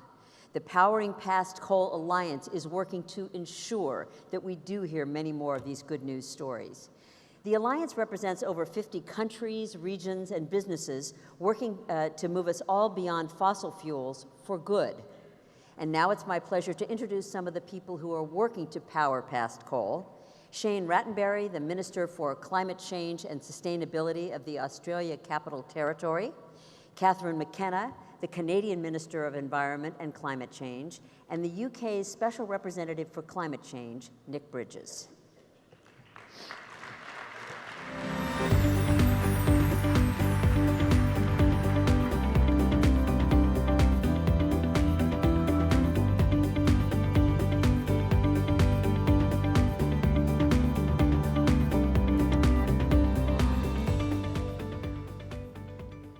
Well, good morning, ladies and gentlemen.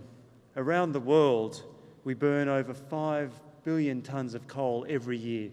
For every tonne of coal we burn, we release over 2.5 tonnes of carbon dioxide, which gets trapped in our atmosphere, warming the planet.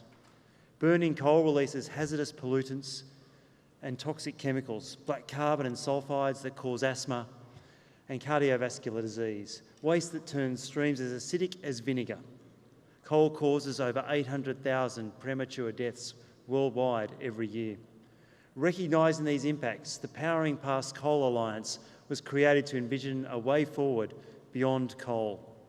In the Australian Capital Territory, where I am the Minister for Climate Change and Sustainability, we are providing an example of moving beyond coal. We are on track to achieve 100% renewable electricity by 2020 in just 18 months' time. We are proof positive that the switch to renewables can happen now. Thank you. Yes. Today I am pleased to announce that the Australian Capital Territory, along with 9 other additional jurisdictions, are joining the Powering Past Coal Alliance. I would like to particularly acknowledge the climate leadership of Canada and the United Kingdom through the development of this alliance. The mission of the alliance is to replace coal power with renewable energy sources. In partnership with Bloomberg Philanthropies, we're developing case studies and best practice to guide the transition. And we're bringing together governments, businesses and other partners to help organisations accelerate this change. Today I'm excited to announce the new members of our coalition: Wales, Connecticut, Hawaii, New York State, Minnesota, the Balearic Islands and the cities of Rotterdam, Honolulu, and Los Angeles. Give them all a big round of applause. Well done, everybody.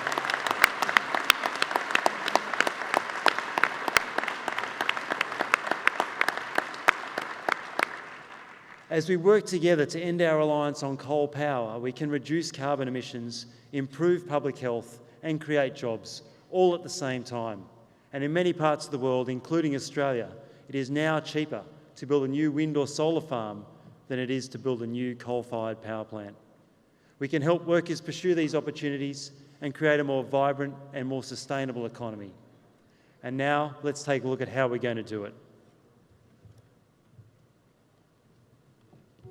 Renewable energy is cost competitive to coal.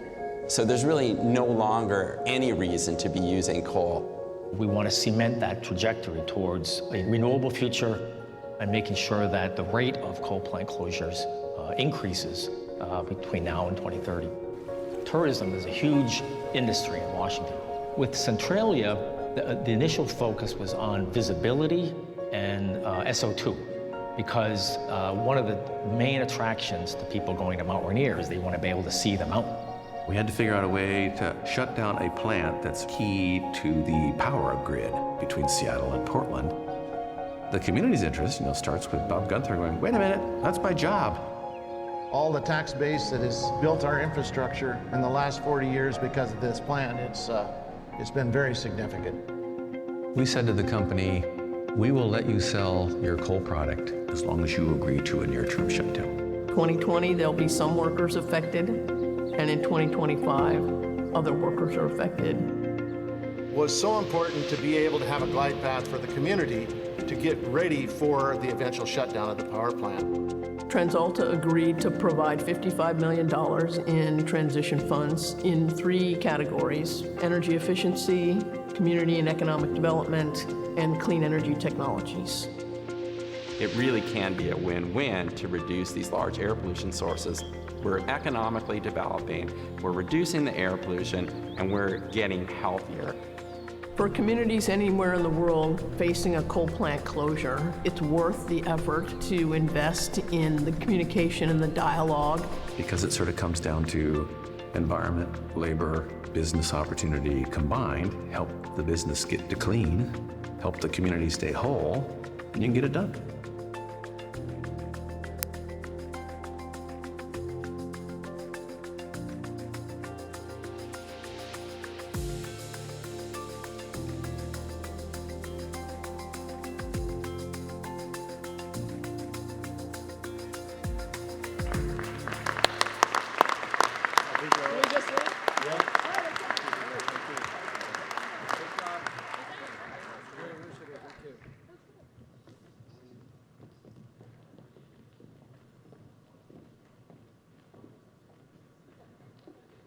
And now, the president of AFL-CIO, Richard Trumka.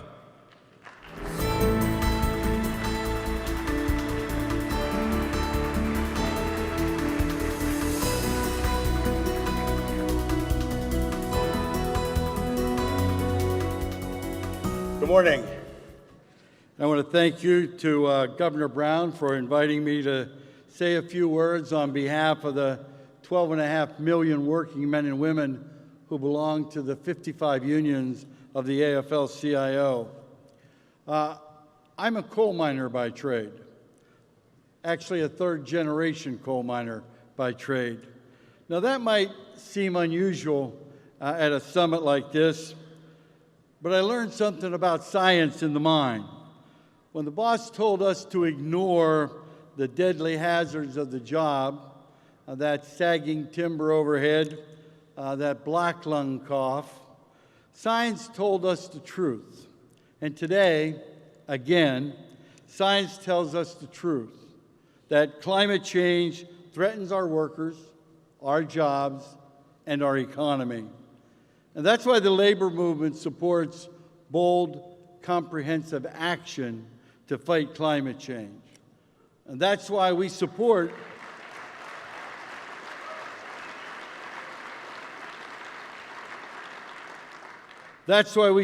continued progress on vehicle tailpipe standards.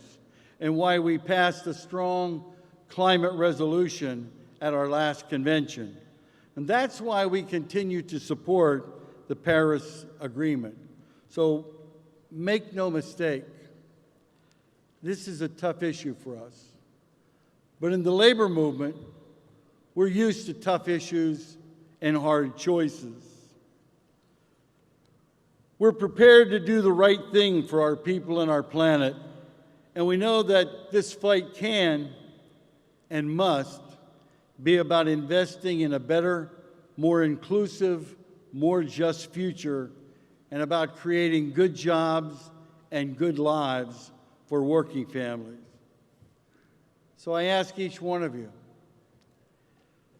does your plan for fighting climate change ask more from a sick, retired coal miner than it does from you or your family?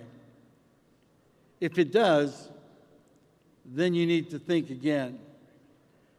See, climate strategies that leave coal miners' pension funds bankrupt and power plant workers unemployed and construction workers making less than they do now, plans that devastate communities today while offering vague community promises about the future, they're more than unjust.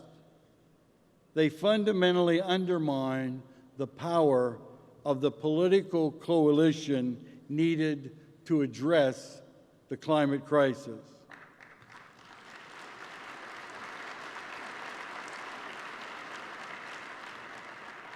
Our enemies use these plans to divide us.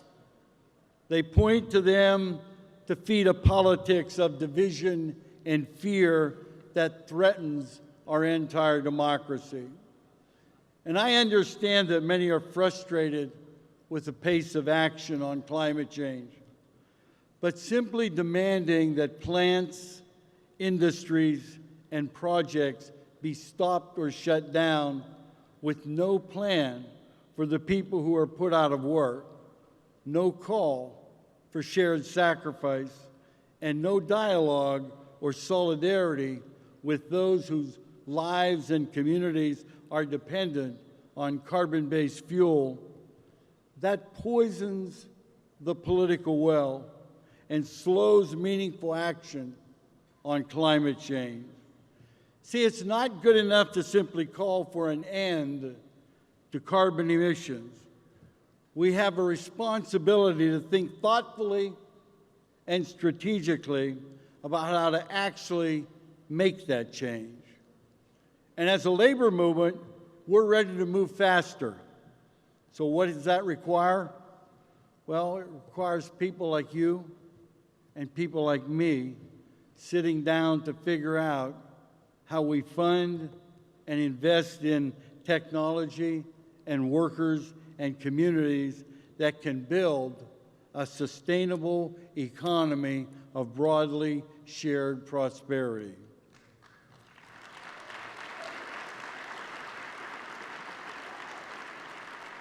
California is showing us the way. Under Governor Brown's leadership, unions and employers and government have come together to fight climate change and create good jobs by attaching labor standards to climate policies. And in the San Joaquin Valley alone, right here in California, oil country, there have been over 4,000 megawatts worth of new clean energy projects in the last 2 decades.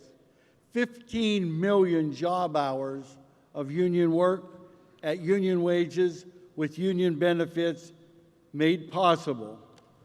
And new paid sick leave and workers' compensation laws combined with strong collective bargaining agreements help keep our members healthy and safe in the entire process. See, that's what it looks like when we partner to fight against climate change and for good jobs. This is a remarkable time for collective action. Teachers from West Virginia to Arizona, Workers in transportation, journalism, energy, and more are really coming together for a voice on the job. The popularity of unions recently hit a 15-year high, and we're just getting started. You see, we can bring that energy and that momentum to the fight against climate change. I say, let's join together. Let's get the job done, and let's do it the right way. Thank you very much.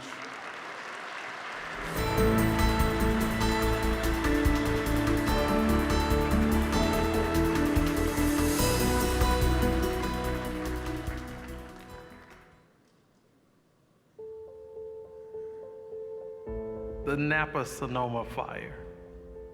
Not only did it impact people's lives, it impacted the entire environment around us. It demonstrated what can happen very quickly to an entire community. And that is an experience that we just don't want to see going on around the country and around the world. Climate change is here, it's happening, it's real. All we have to do is look around at the weather phenomena. We're constantly setting records across the globe.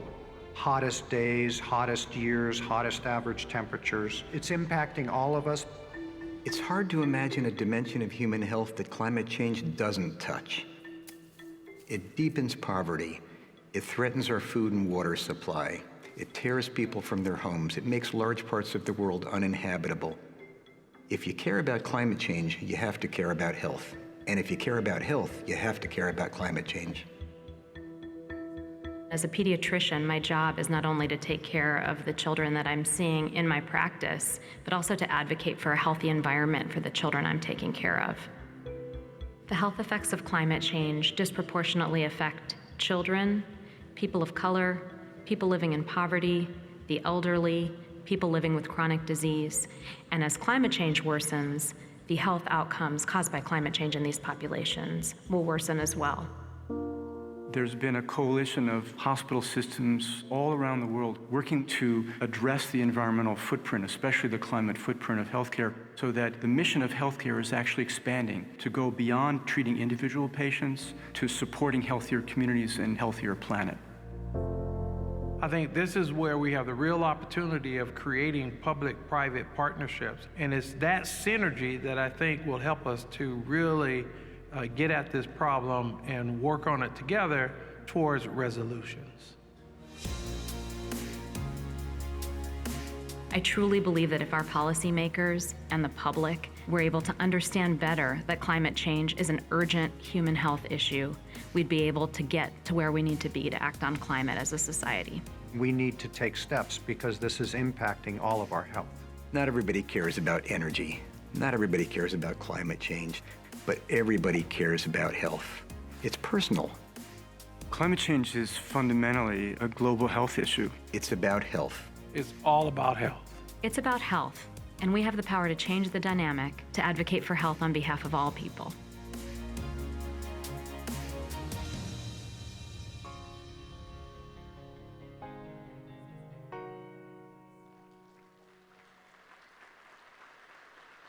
Please welcome Chairman and CEO, Kaiser Permanente, Bernard J. Tyson.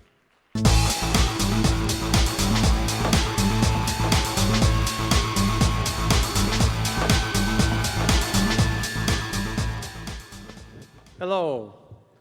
It's an honor and a privilege to be here and spend a few minutes with you. I'd like to start by saying, on behalf of Kaiser Permanente, what a privilege it is to be a part of working with many others to solve something in this world. I also want to say to our guests who are not from the Bay Area, whether you are from outside of California or outside of the United States, while you're in San Francisco, hopefully you will not need it, but should something happen, you're welcome at Kaiser Permanente. So we're very clear as an organization that there's an intersection between the environment and total health. Kaiser Permanente is very much focused on what we call total health, the mind, the body, and the spirit. We also know that there are circumstances that affects a person's health. How you eat, how you sleep, how you manage stress. Those are some examples. We also are aware how the environment directly affects a person's health. And that is the intersection in which Kaiser Permanente is involved. We believe that we can make a difference in the climate. We believe that we can help others to deal with the effects of the climate changes that are going on. We know from our work, we know from the studies, we know from the heat maps, that when these natural disasters happen, it affects the health of individuals. It affects the mental health. It affects the breathing. It affects the lungs. It affects parts of the body. So we're committed to being a part of the solution. Earlier this week, we announced that we now have put additional agreements in place to achieve our commitment of being carbon neutral by the end of 2020.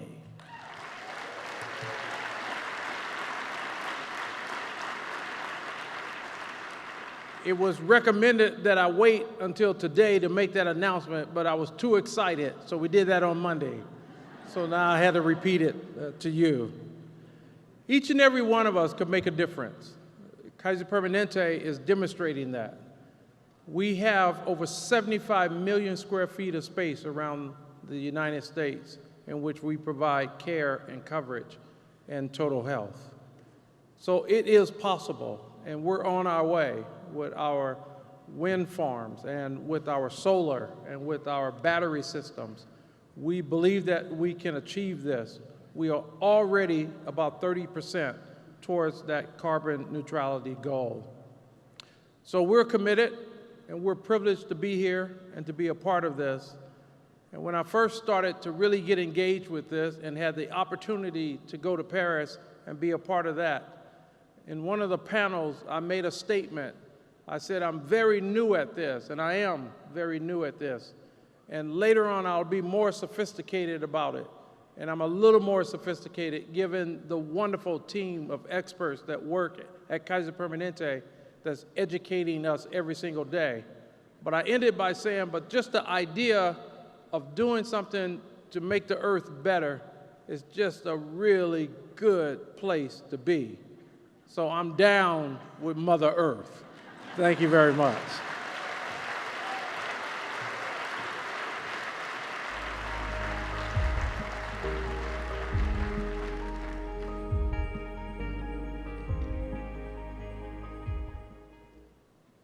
At Salesforce, we believe that business is a platform for change. That's why we've built a clean, carbon-neutral cloud, operate as a net zero company, and will reach 100% renewable energy by 2022. So when it came time to build a new headquarters, we went big, really big. But in terms of its footprint, the Salesforce Tower is tiny. It's on track to be double LEED Platinum certified and sources 100% renewable energy. It outperforms city energy guidelines by more than 20%. Will feature the largest blackwater system of its kind in North America, saving 30,000 gallons of water a day. And the Salesforce Ohana working inside it, they're spending thousands of hours volunteering in the environment each year. Because the business of business is to make the world a better place.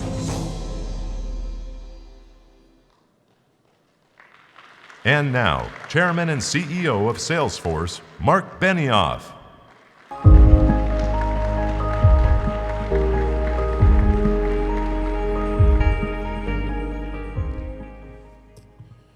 Wow, it's great to be here. Welcome to San Francisco, everybody. Good morning. Is everybody having a good time here?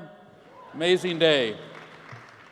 Well, good morning, everybody, and to Governor Brown, Vice President Gore, all of our co-chairs, the UN Foundation delegates, friends from around the world. As a native San Franciscan, I'm thrilled to join Mayor Breed and the people of our city in welcoming you here to our incredible hometown. I hope you're having a good time.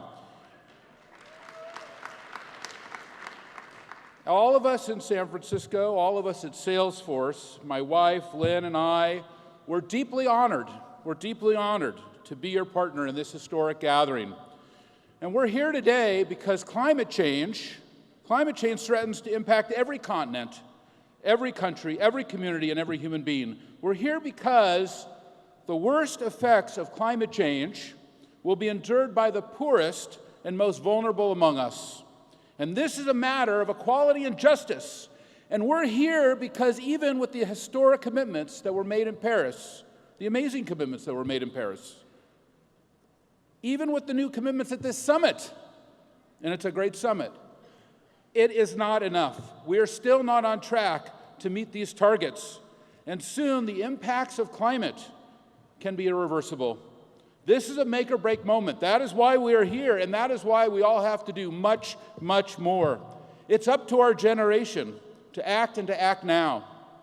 The threat is so big and so multidimensional, it cannot be solved by anyone, any person, any government, any scientific community, any business, any citizen alone.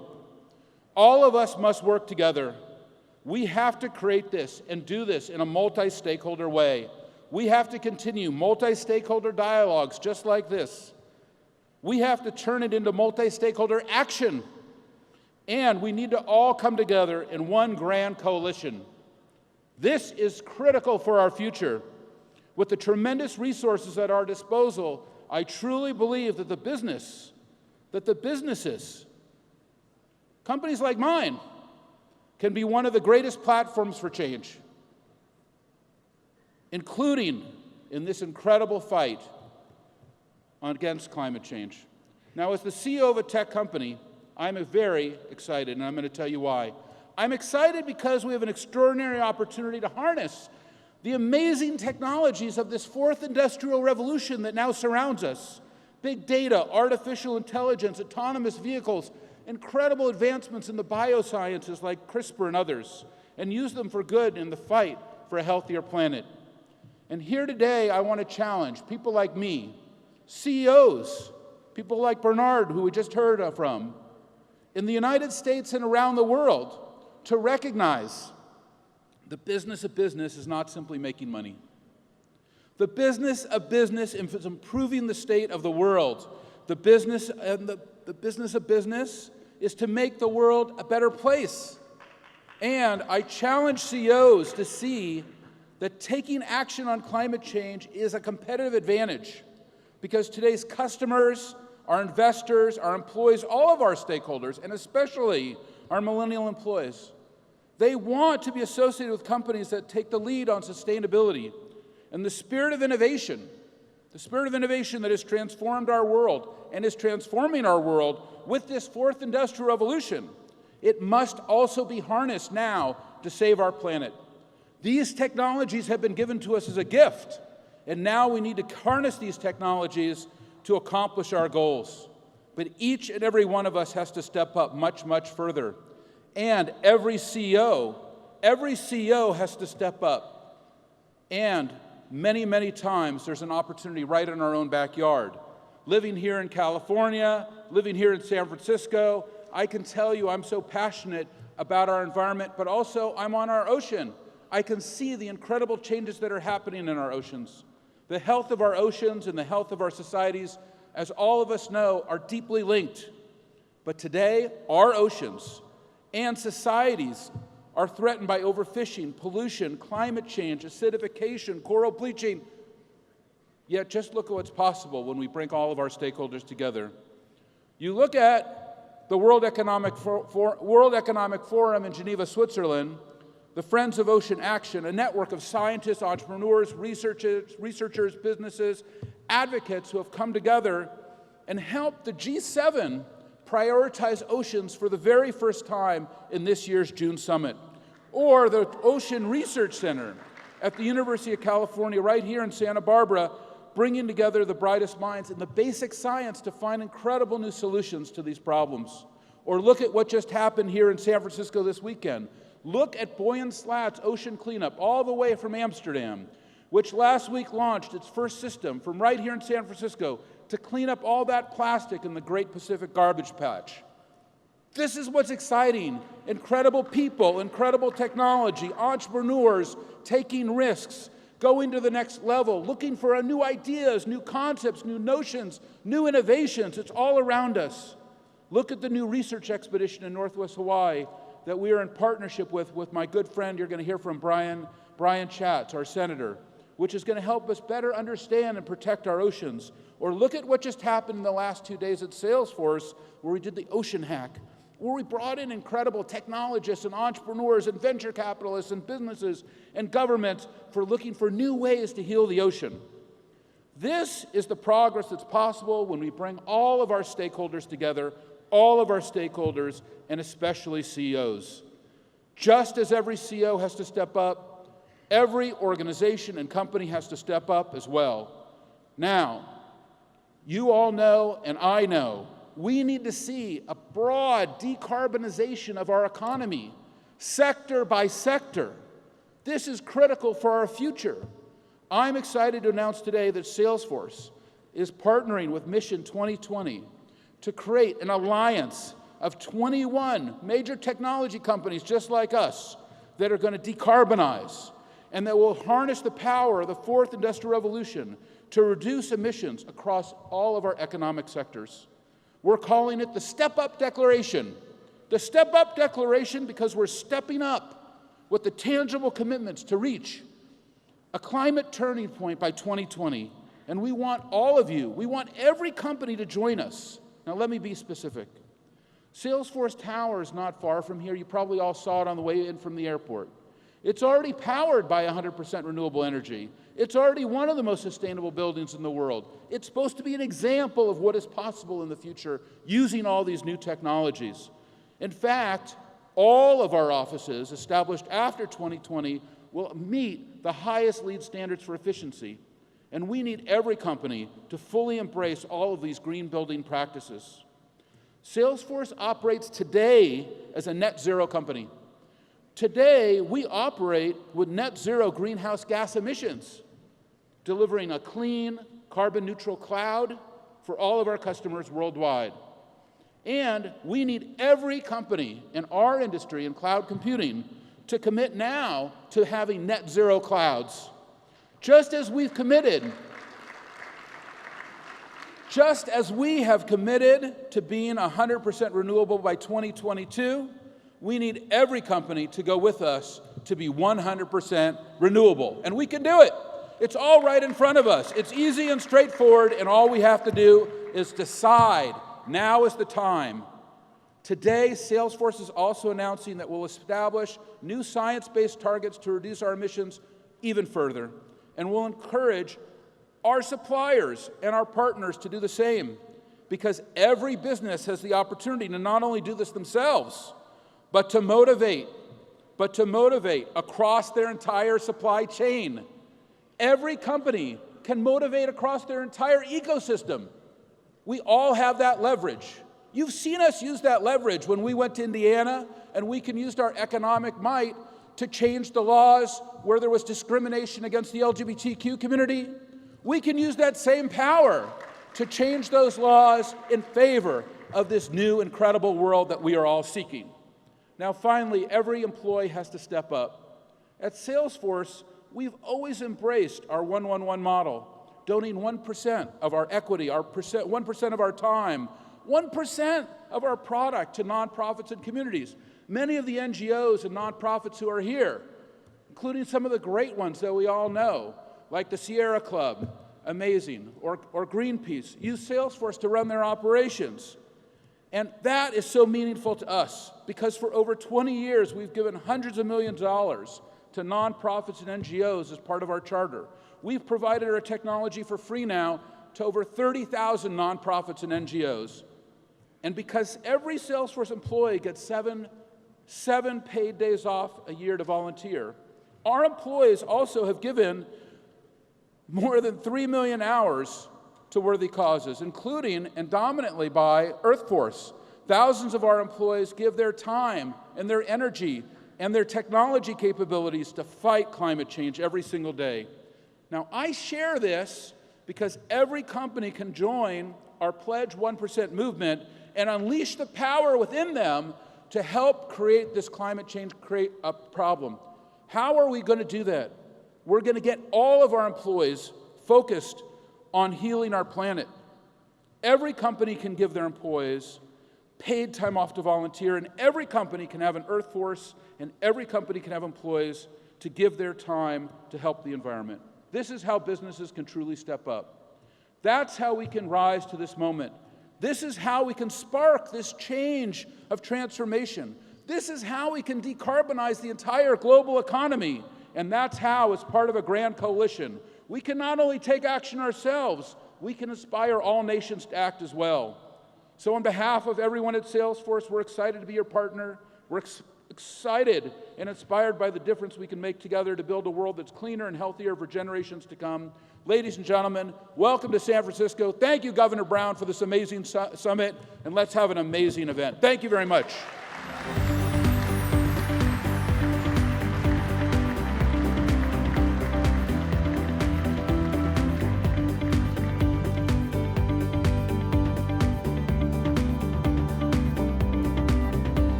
Well, we've heard from remarkable innovators in business and industry. These are people who are pushing the limits in every field, from healthcare to the workplace to the marketplace.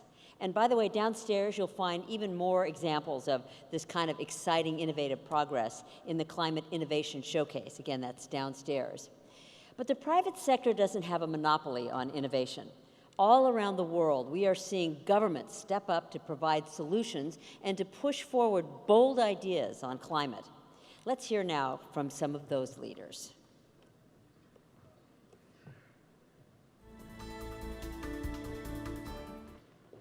And now, please join me in welcoming the Prime Minister of Fiji, Frank Bainimarama.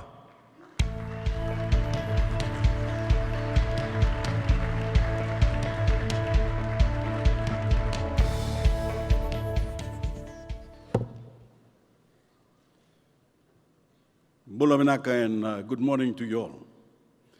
Your Excellencies, ladies and gentlemen, I would like to speak today to the national and regional leaders in the room and around the world. We all know that the levels of ambition in our national plans need to be ramped up because we are not on track to meet the targets of the Paris Agreement. That's why this year of Talanoa is so important. The Talanoas are being held around the world, are producing thousands of good ideas and a torrent of valuable information that can put us back on track. Yesterday, we had a very productive Talanoa here in San Francisco with the representatives of regional government, business and civil society, truly a microcosm of the grand coalition we are harnessing on the global level. As you've probably heard, Talanoa is a Pacific way of sharing stories, but it's not just talk. Talanoa is storytelling for a purpose, and the stories we've heard in yesterday's Talanoa and the scores of others that have taken place around the world aren't just talk. They are tools, tools that can be used by political leaders to increase climate action at the national level. The stories of what is happening in cities, in boardrooms, in places of worship and schools, and in local communities provide political leaders with the arsenal we need to increase ambition. These stories speak of the urgency for action, but also show us the wealth of possibility offered by new innovations and solutions. One of the simple and ironic truths about climate change is that the more we want everything to stay the same, the more we are going to have to change. Loss of land, degradation of our oceans, certain effects of warming, extreme weather and other certain effects of warming will rob us of community, culture, and livelihood. so there's no hiding from the consequences. But there are ways to help shape our own destiny. We need to help people embrace the hope. So my fellow leaders, I can only say this. We were elected to lead, not to pander, not to follow, and certainly not to hold up a wet finger to the wind. So let's lead. Let's marshal our forces and move to the front, because as we say in the military, you cannot lead from the rear. Ask yourself, if I could solve this climate crisis, knowing that it would come at the cost of my political career, would I do it? As far as I'm concerned, there is only one answer. Thank you.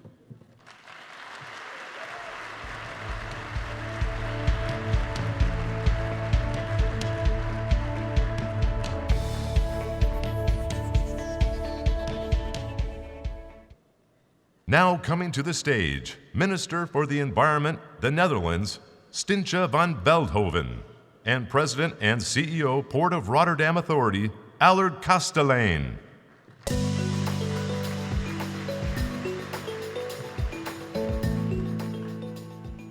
Good morning. It's really wonderful to be here.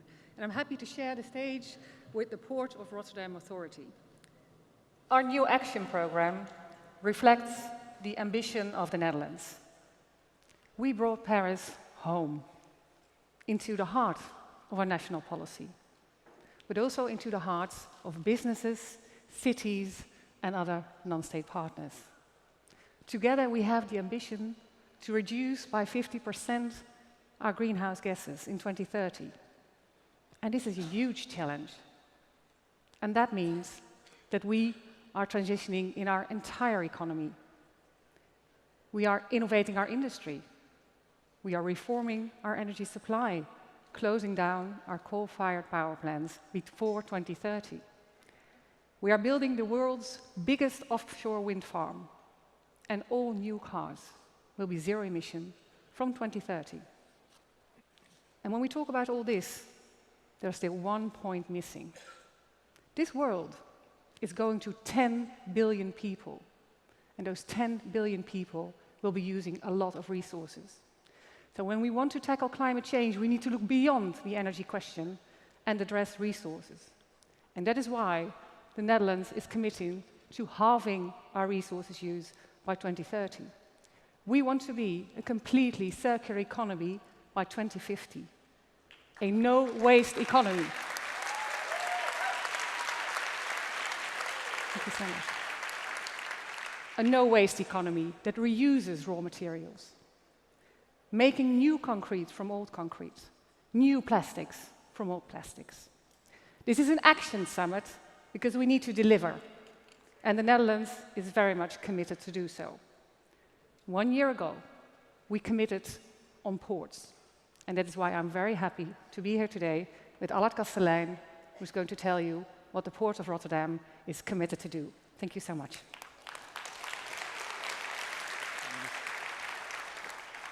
Minister, ladies and gentlemen, thank you very much. The port industrial area in Rotterdam actually is accountable for some 20% of the total Dutch emissions. Hence, the Port of Rotterdam is keenly supporting our government's activities by investing in energy efficiency, carbon capture, and circular economy initiatives. Ports are an essential infrastructure in order to efficiently move products, raw materials, goods around the world to and from countries. Together, the shipping industry and ports are accountable for a significant amount of greenhouse gases. You could compare total emissions to the emission profile of a country like Germany. So the Port of Rotterdam has decided to take action. And I'm very pleased today to announce the launch of the Global Port Climate Action Program, where we have reached out to other leading ports around the world to collaborate, to create a coalition of the willing to address climate change issues and to decarbonize the maritime sector. And I'm pleased to confirm that the ports of Los Angeles, LA, Vancouver, Hamburg, Antwerp, Barcelona have joined so far.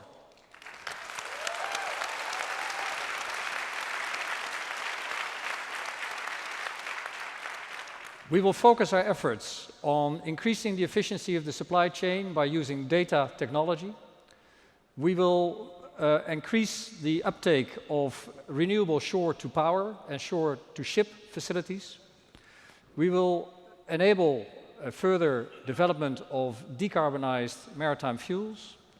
We will want to decarbonize all import cargo handling facilities. And we wish to collaborate with the legislator and regulator in order to come up with global or regional appropriate aspirational policies and regulations and legislation. We are reaching out to other ports to join our efforts. We believe that by addressing and calling upon the shipping industry and ports to join us, we can truly make a difference and can make it happen. Thank you very much.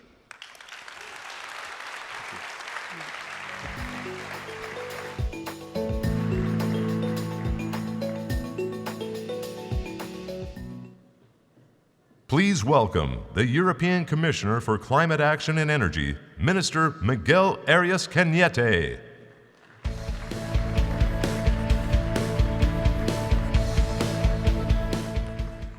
Your Excellencies, distinguished guests, ladies and gentlemen, this summit is about taking ambition to the next level. How can we do this? I would like to outline 3 building blocks. The first is commitment, maintaining and stepping up our efforts.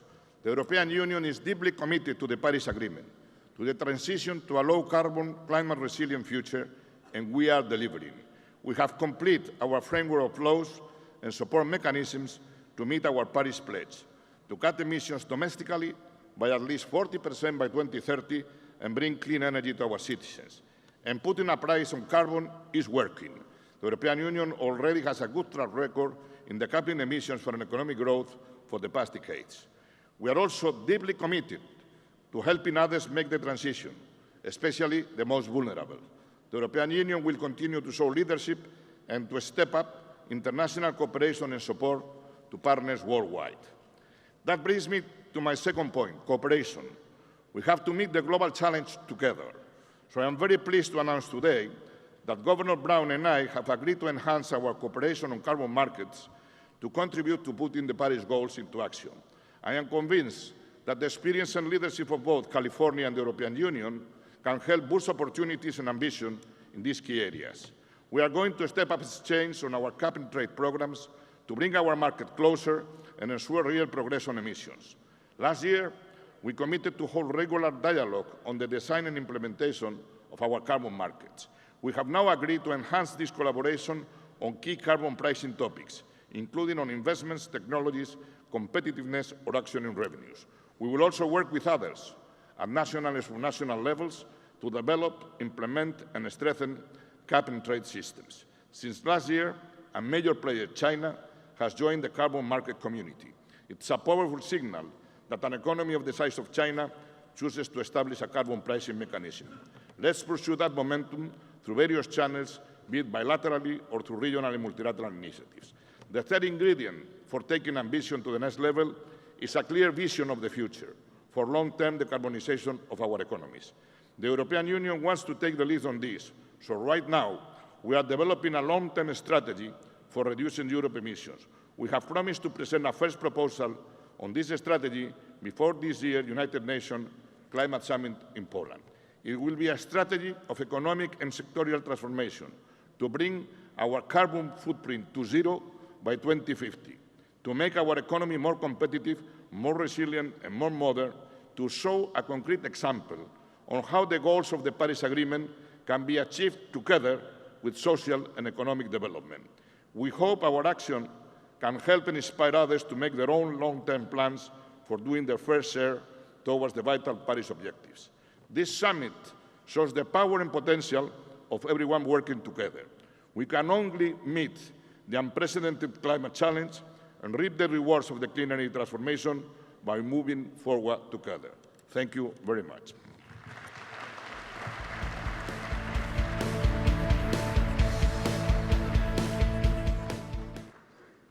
Join me in greeting a special representative on climate change affairs for China, Mr. Xi Jianhua, as well as the president, Ningxia Baofeng Energy Group, Deng Yanbao.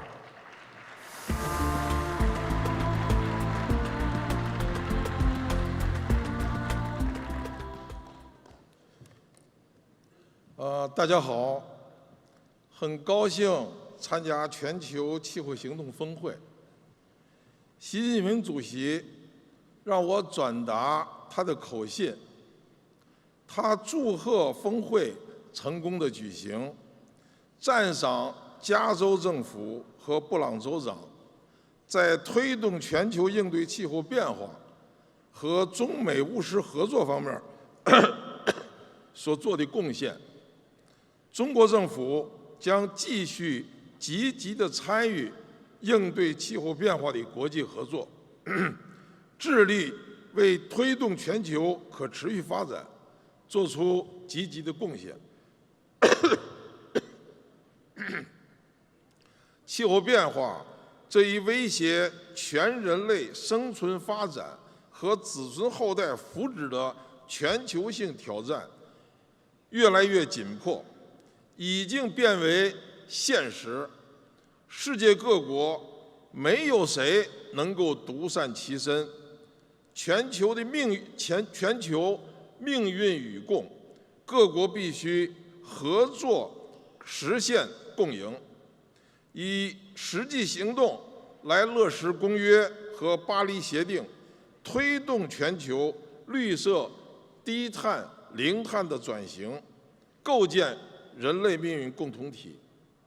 习近平主席多次强调，应对气候变化不是别人让我们做，而是我们自己要做，是中国可持续发展的内在需要，也是负责任大国的应有担当。我们努力走符合中国国情的绿色、低碳、循环发展道路，采取了优化产业结构、节能和提高能源的利用效率，发展非化石能源，增加森林碳汇，建设全国碳排放交易市场等一系列的举措，已经取得了显著的成效。2017年，中国单位 GDP 的二氧化碳排放比2005年下降了46%，相当于减少二氧化碳的排放40多亿吨，已经超过了2020年碳强度下降40%到45%的上限目标。也就是说，我们提前3年完成了2020年的减排任务。非化石能源占一次能源的比重已经达到了13.8%。2017年底，中国的可再生能源的发电装机容量已经达到6.5亿千瓦。我们在2017年投入了1267亿美金用于可再生能源的发展，我们已经连续6年在全球可再生能源的投资居第1位。在此期间，我们已经淘汰了高排放的煤炭机组1.3亿千瓦，煤炭占一次能源的比重已经由72%降低到60%。森林蓄积量2015年已经达到了151亿立方米，也已经超额完成了2020年森林蓄积量的目标。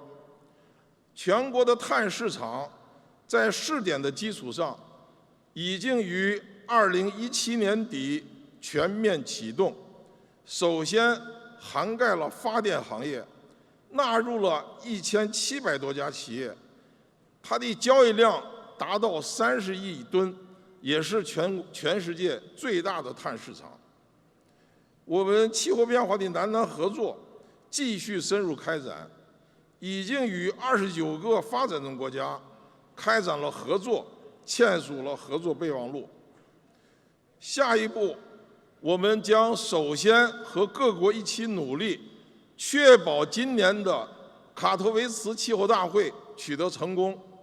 我们在国内将加大现有政策实施的力度，并在科技创新、碳市场、绿色金融、气候立法、气候变化与环境污染防治协同治理方面，以及南南合作等各个方面，采取进一步的措施，确保100%的兑现中国对外承诺的应对气候变化的目标，争取在2030年左右达到排放的峰值，而且呢，要争取尽早的达峰。按照我们的这个预期，到2030年，我们所采取的这些措施会增加6900万人的就业。中国的地方政府、企业、公益组织、研究机构一直采取积极有力的行动。目前已经有将近100个城市提出了达峰的目标，一些企业成立了低碳联盟，践行低碳发展。中国的一些基金会、公益组织、研究机构在本次峰会上已经启动了气候变化全球行动的这么一个倡议，要积极地筹措资金、技术和智慧，支持中国政府落实应对气候变化的目标，开展气候变化的南南合作，建设绿色的一带一路，并希望号召动员中国社会各界和全球社会携手来落实巴黎协定和可持续发展的目标。各位同事，中方赞赏加州政府在清洁能源、环境保护等领域的行动和成就，愿与世界各国加强合作，共同为推进全球生态文明建设清洁美丽的世界做出更大的贡献。下面呢，我请我的一个同事，中国的一位企业家、慈善家党彦宝先生，他领导的企业在积极地推进产业转型升级，为能源行业绿色、低碳、零碳和可持续发展做出了有益的实践和重要的贡献。他的慈善基金会也成为中国非公募基金会年度公益支出的前2名，为帮助中国西北部的脱贫做出了重要贡献。接下来呢，他将和大家分享中国的企业家、慈善家在气候变化方面他们的一些探索。谢谢大家。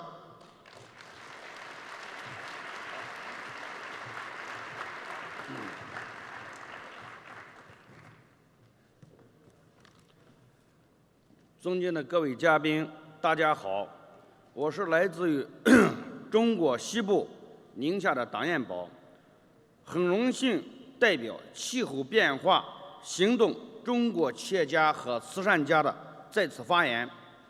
应对气候变化是全球面临重大的挑战，也是全人类共同的使命。近年来，世界各国都在为此付出不懈的努力。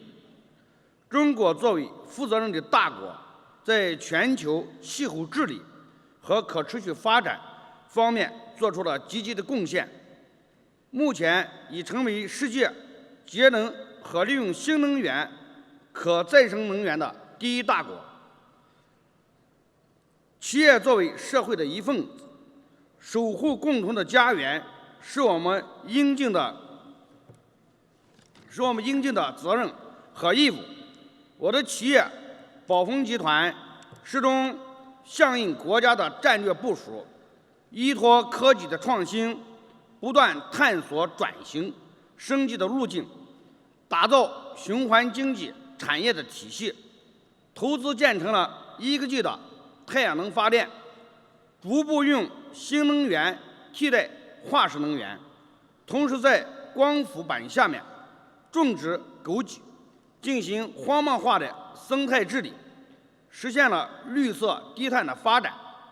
未来我们将再用10年的时间，建成6个 G 的太阳能发电，发展新能源制氢的技术，再用氢加二氧化碳制造甲醇，实现氢气代替天然气、石油、煤炭等化石燃料，并使企业彻底的告别用化石的能源时代，真正走出一条资源节约、环境友好的可持续发展之路。我们的实践和创新只是中国千万家企业的缩影。今天能够在这里与各国环保和慈善界的领袖进行沟通、交流、学习，全球尤其是加州的经验做法，我们倍感荣幸，也深受责任的重大、使命的光荣。我们将把这些成功的经验带回中国，与更多的企业一起分享，共同提高。我也承诺将拿出我企业的部分利润，用于应对气候变化的更多实践中，同时也真心希望能够与国际社会各界各条战线有识之士共同携手，联合行动，为应对气候变化做出新的实践，守护好人类赖以生存的美好家园。谢谢大家。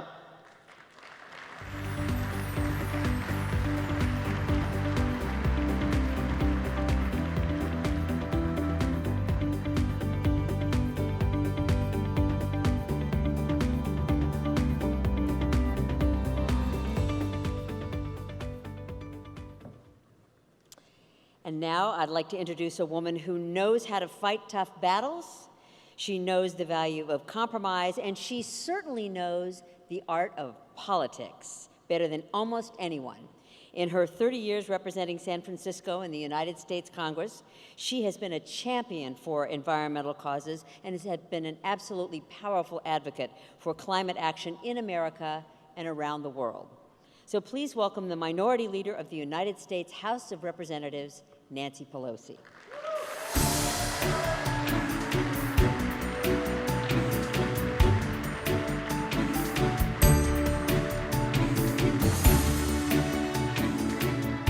Good morning. Thank you, Linda Douglas, for your kind introduction. Thank you for your tremendous leadership as a representative of our country in the media and in the world. It's an honor to be here with so many of you this morning, to join in welcoming so many global leaders to our city of San Francisco and to our golden state of California. We are proud of our tradition of being a hotbed of bipartisan environmental fervor, a place where John Muir established the Sierra Club in 1892. And it was another Bay Area leader, David Brower, who established the League of Conservation Voters. For us, combating global warming is not an issue, it is an ethic, it is a value, and it is imperative that we act upon that value. For this reason, when I was Speaker, the priority of addressing global warming and energy independence was my flagship issue. Based on our values, informed by science, and inspired by the work of Vice President Al Gore, we created the Select Committee on Energy Independence and Global Warming, led by now Senator Ed Markey. Despite what is happening in Washington now, I am ever hopeful, because then, working with Republicans, we passed the Energy Independence and Security Act signed by President Bush, charting a new path to clean energy, reducing emissions, increasing the use of renewables, and holding polluters accountable for environmental disasters, among other key priorities. Under President Obama, we went on to pass the Waxman-Markey American Clean Energy and Security Act in the House, but we were stopped in the Senate by the coal industry.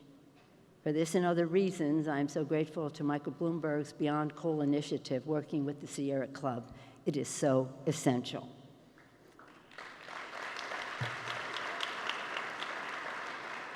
As Californians, we are exceptionally proud of our Governor, Jerry Brown, for his decades.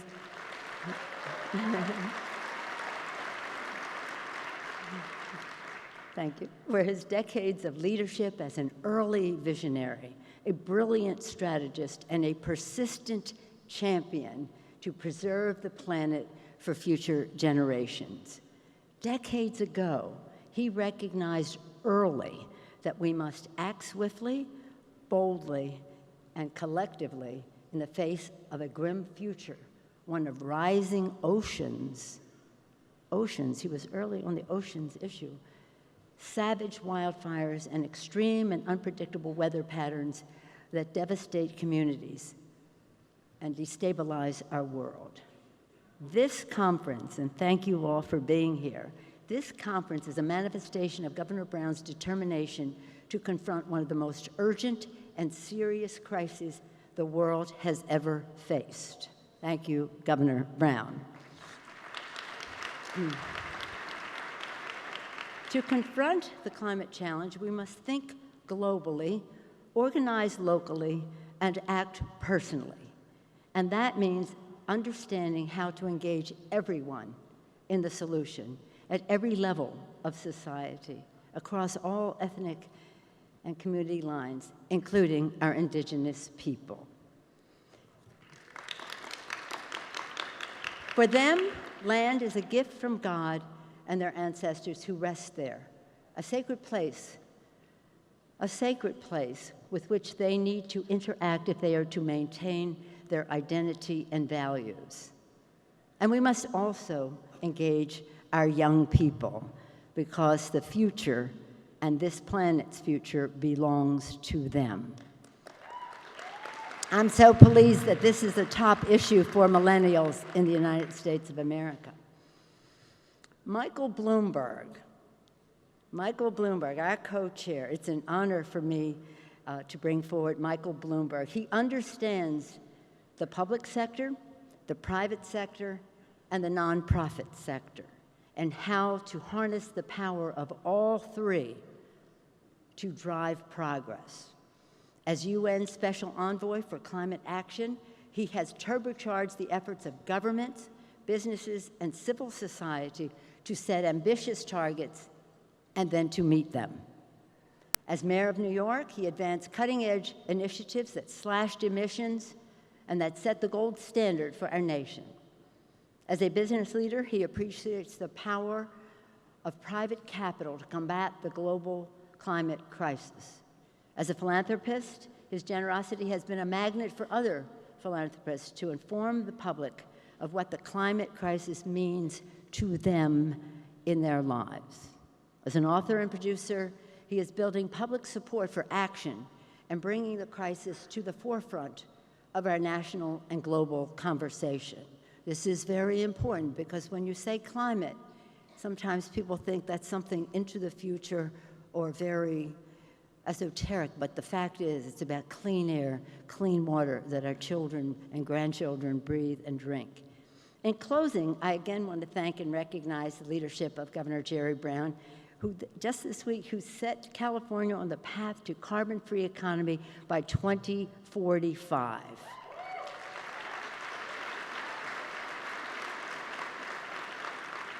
We're so blessed with our co-chairs. Thank you, Jerry Brown.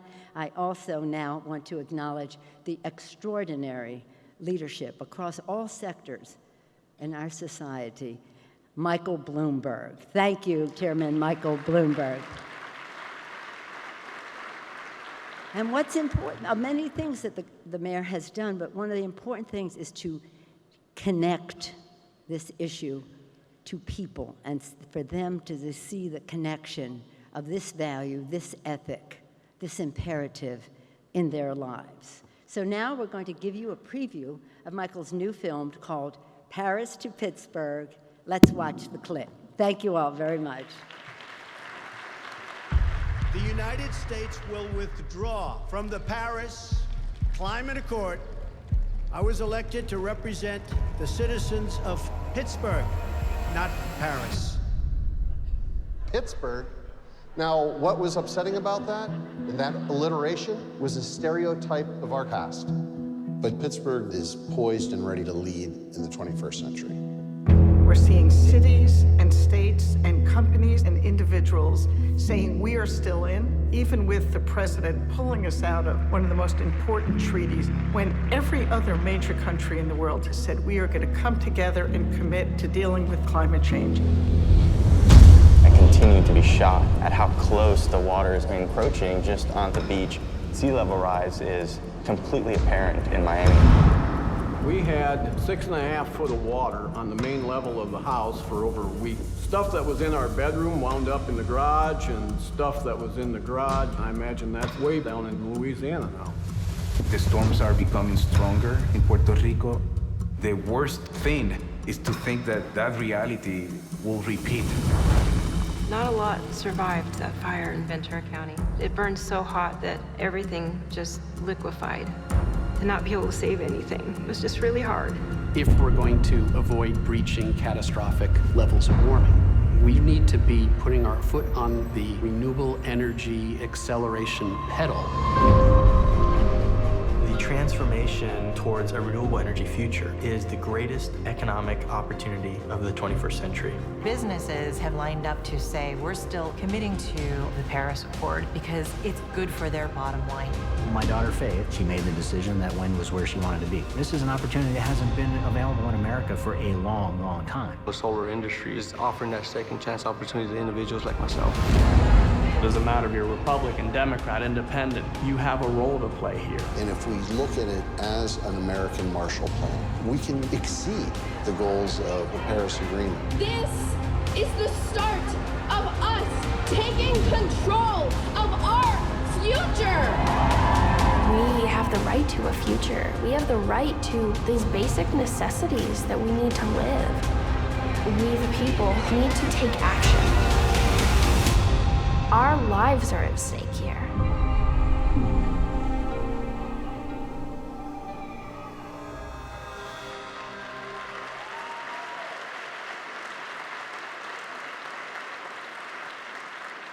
Please welcome the United Nations Secretary General's Special Envoy for Climate Action, the founder of Bloomberg Philanthropies, and the 108th Mayor of New York City, Michael Bloomberg. Thank you. Thank you, and good afternoon, good morning, whatever it is, depending on where you come from. Hello. Nice to see you. Thank you for coming.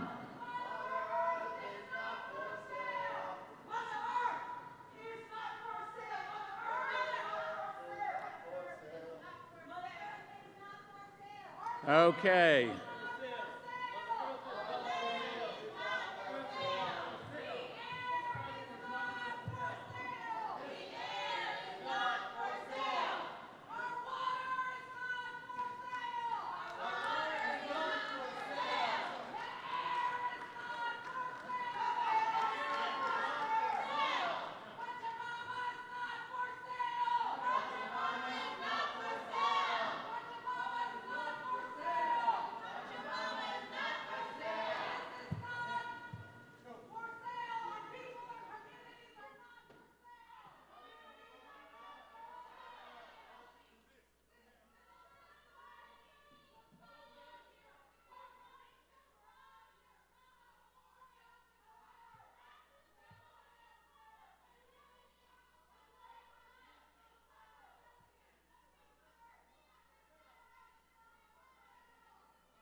Only in America could you have environmentalists protesting an environmental conference.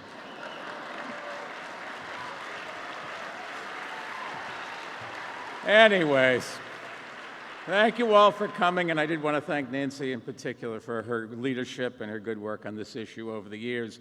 And I hope you all enjoyed the trailer for our film, Paris to Pittsburgh. It will air on the National Geographic Channel in December, so mark your calendars. and I think it'll be just as popular as From the Ashes, the movie we made about coal. I also wanted to thank Governor Brown for bringing us together today in a city and state that have been leaders on climate change for a very long time, and Governor Brown and Congresswoman Pelosi both deserve an awful lot of credit for that. Yes, you can applaud. Now, California is a great example of how fighting climate change and growing the economy grow hand in hand, and that's something we also saw in New York City. We created a record number of jobs while at the same time reducing our carbon footprint by 19%. And I know many of you have had similar experiences in your own cities and countries, and we appreciate the distance many of you traveled to be here today. Governor Brown and I began talking about this summit last year, after the Trump administration announced its intention to withdraw from the Paris Climate Agreement. Obviously, neither of us were happy about that, to say the least. Climate change is a global challenge, and Washington ought to be leading from the front. We also knew many people around the world would conclude wrongly that America was walking away from climate action. Nothing could be further from the truth. And that's the message of this film, and it's why we are here today. We want the world to know that Americans are more determined than ever to make progress on climate, and we are making progress right now, a lot of progress. In fact, we are making just as much progress under this administration as we did under the last. It's not for sale, but that's okay. Give them a second, let them have their say.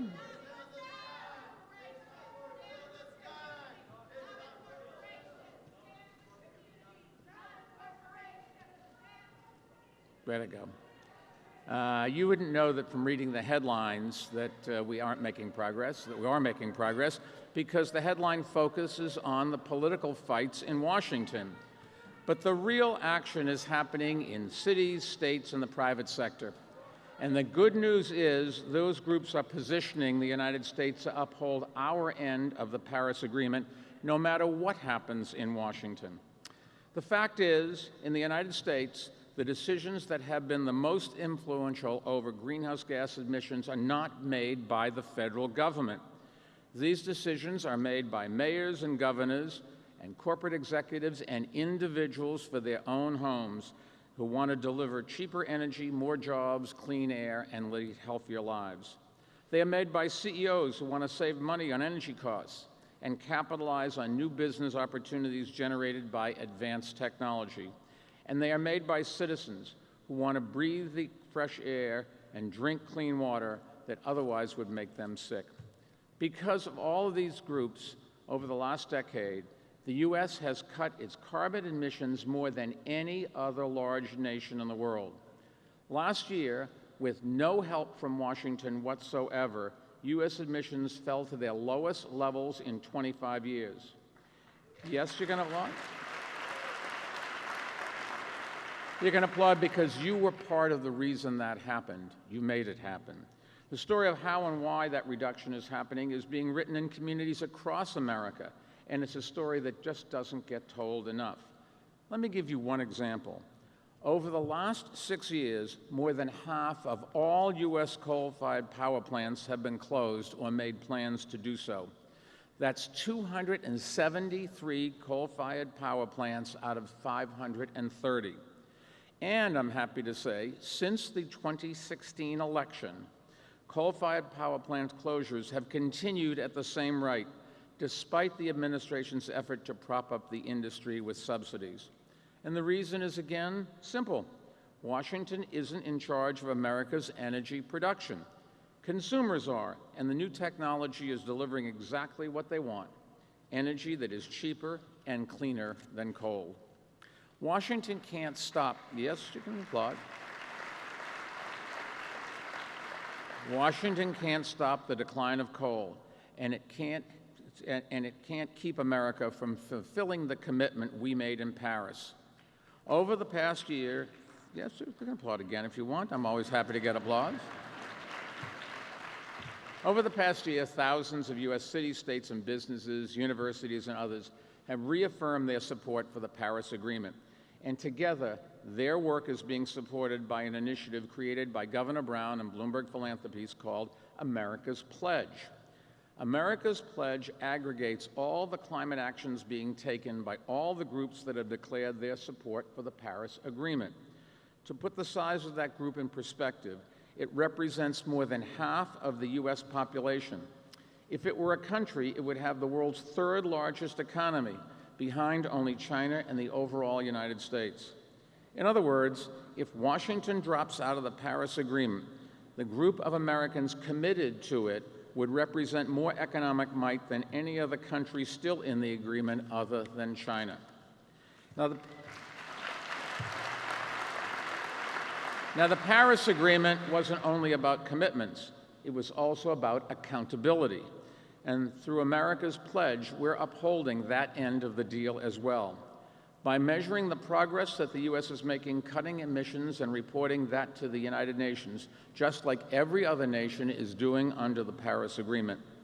We submitted our first report at the UN's last climate conference in Germany. This morning, we released our latest report and announced some very encouraging news from it.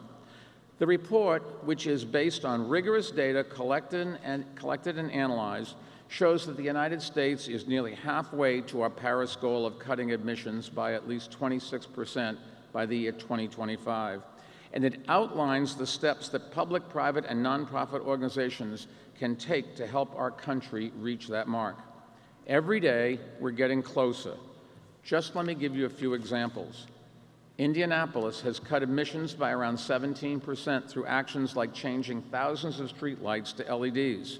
Georgetown, Texas is running on nearly 100% clean energy, and dozens of more cities are on the way. Bloomberg is one of the many American companies committed to reaching that same goal, and we're on track to get there by 2025. And in the meantime, we're improving our energy efficiency by about 50%. A coalition of Western states with Republican and Democratic governors are working together to build electric vehicle charging stations. And progress like this, small steps, but steps that add up to big things, are playing out around the country. Now, that doesn't mean what happens in Washington isn't important. It is. We need more federal leadership, and that's one reason why I've gotten so involved in this year's midterm elections. Thank you. Now, I've never been a partisan guy. I've been a Democrat, a Republican, and an independent, so I know something about partisan politics. But Republicans in Washington have had years to take on the issue, and they have stuck their heads in the sand. We need a new direction in Washington, so I'm supporting Democrats in their bid to take over the House of Representatives.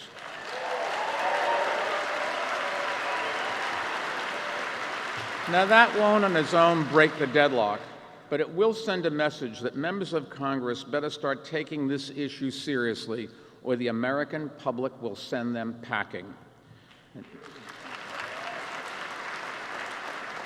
Until we get leadership in Washington, the report we're releasing this morning can serve as a blueprint for national climate action driven by the bottom up. It's also a blueprint that other countries can use to make their own bottom-up progress, and that's exactly what's starting to happen.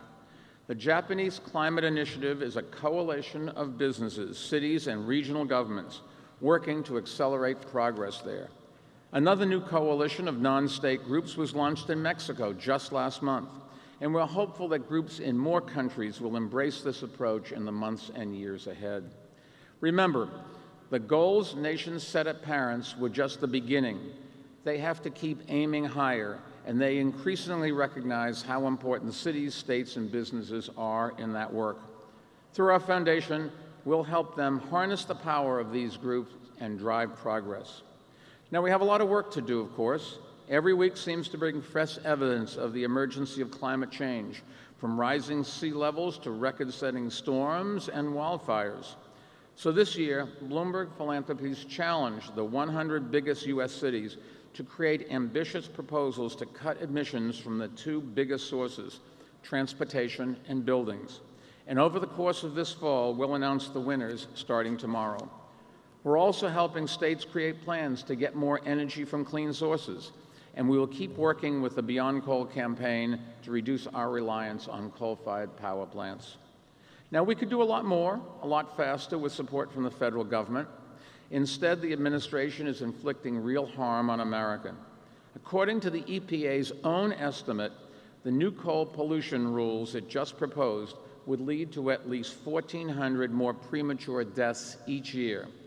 I doubt those rules will ever go into effect because cities and states are fighting back, just as they have against all of Washington's attempts to reverse our progress. And California, I'm happy to say, is leading a group of states that are resisting federal rollbacks of fuel efficiency standards for vehicle rollbacks that neither automakers nor consumers want. Other states are setting their own rules to reduce methane leaks from oil and gas operations, and cities all around the country are cutting carbon emissions through energy efficiency, which brings savings to residents. We're going to keep fighting, and we're going to keep winning. To the non-Americans in this room, I would say thank you for not giving up on us. We're going to get there. I'm convinced of that. And we're going to do it no matter what obstacles Washington tries to throw in our way. So everyone here, keep up all the great work you've been doing. And I look forward to seeing new efforts and partnerships come out of this forum that will keep us on the path to victory in the fight against climate change. All the best. We're going to win. Thank you. Thank you.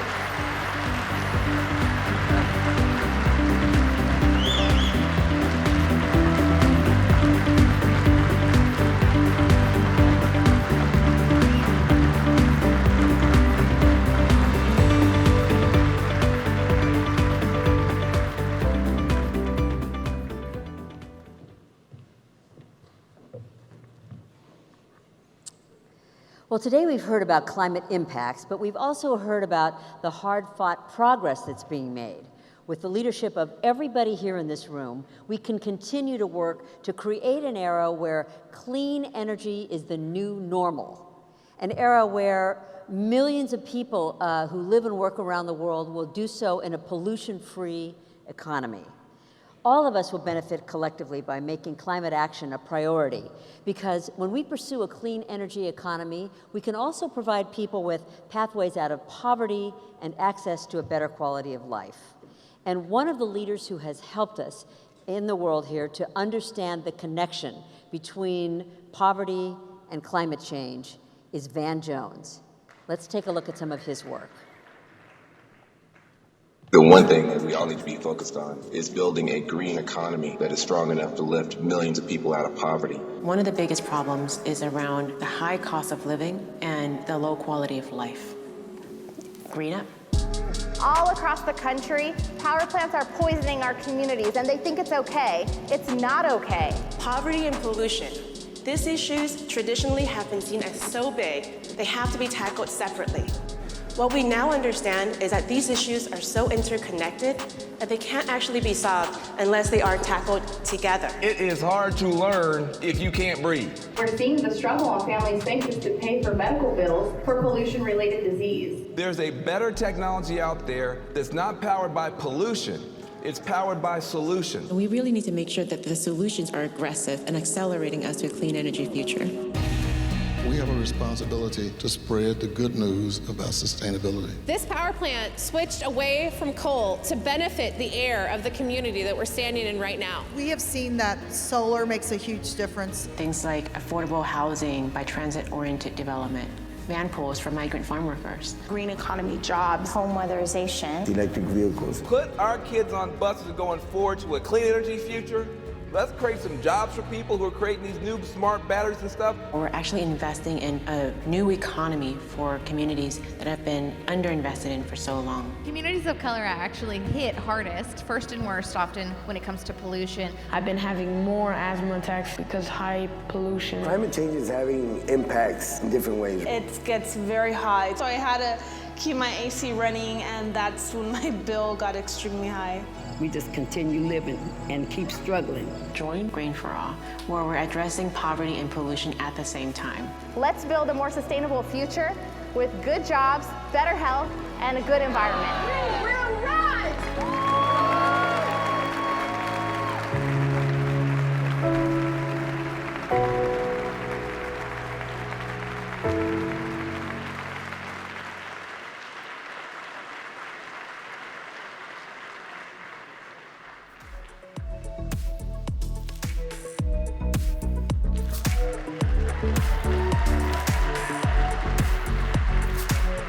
Hello.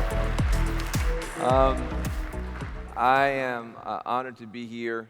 We are going to have an extraordinary panel, but please give a round of applause to the young people who make Green for All work. All for green, green for all. Let's hear it for Green for All. I love the young folks we work with every day. Our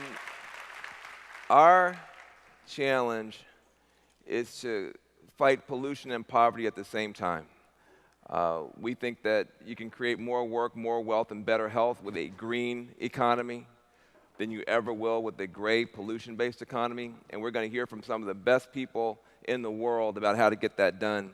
So I'm going to walk to my chair, and as I do, I want you to give a round of applause to Mayor Sylvester Turner from Houston, Catherine McKenna, who's the Minister of Environment and Climate Change from Canada, Anand Mahindra with the Mahindra Group, and Alexandra Paltz from L'Oreal. Bring them all out. Let's go.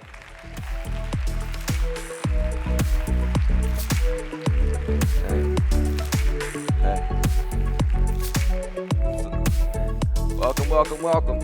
Y'all can keep clapping. These are pretty amazing folks. Elected officials from two countries and business leaders from 2 countries. First, I just want to say we don't have a lot of hope often in the world right now with all the challenges. And you, all of you, in your respective roles, are some of the most hope-generating leaders that we have. And you're kind of crazy in that you are willing to not only take on the climate crisis, but you're willing to do it in ways that make sense from a governance point of view, from a business point of view. And we just want to hear from you how you're doing it. So I want to start with you. We have Anand Mahindra here. Now, your group is a $20.7 billion group.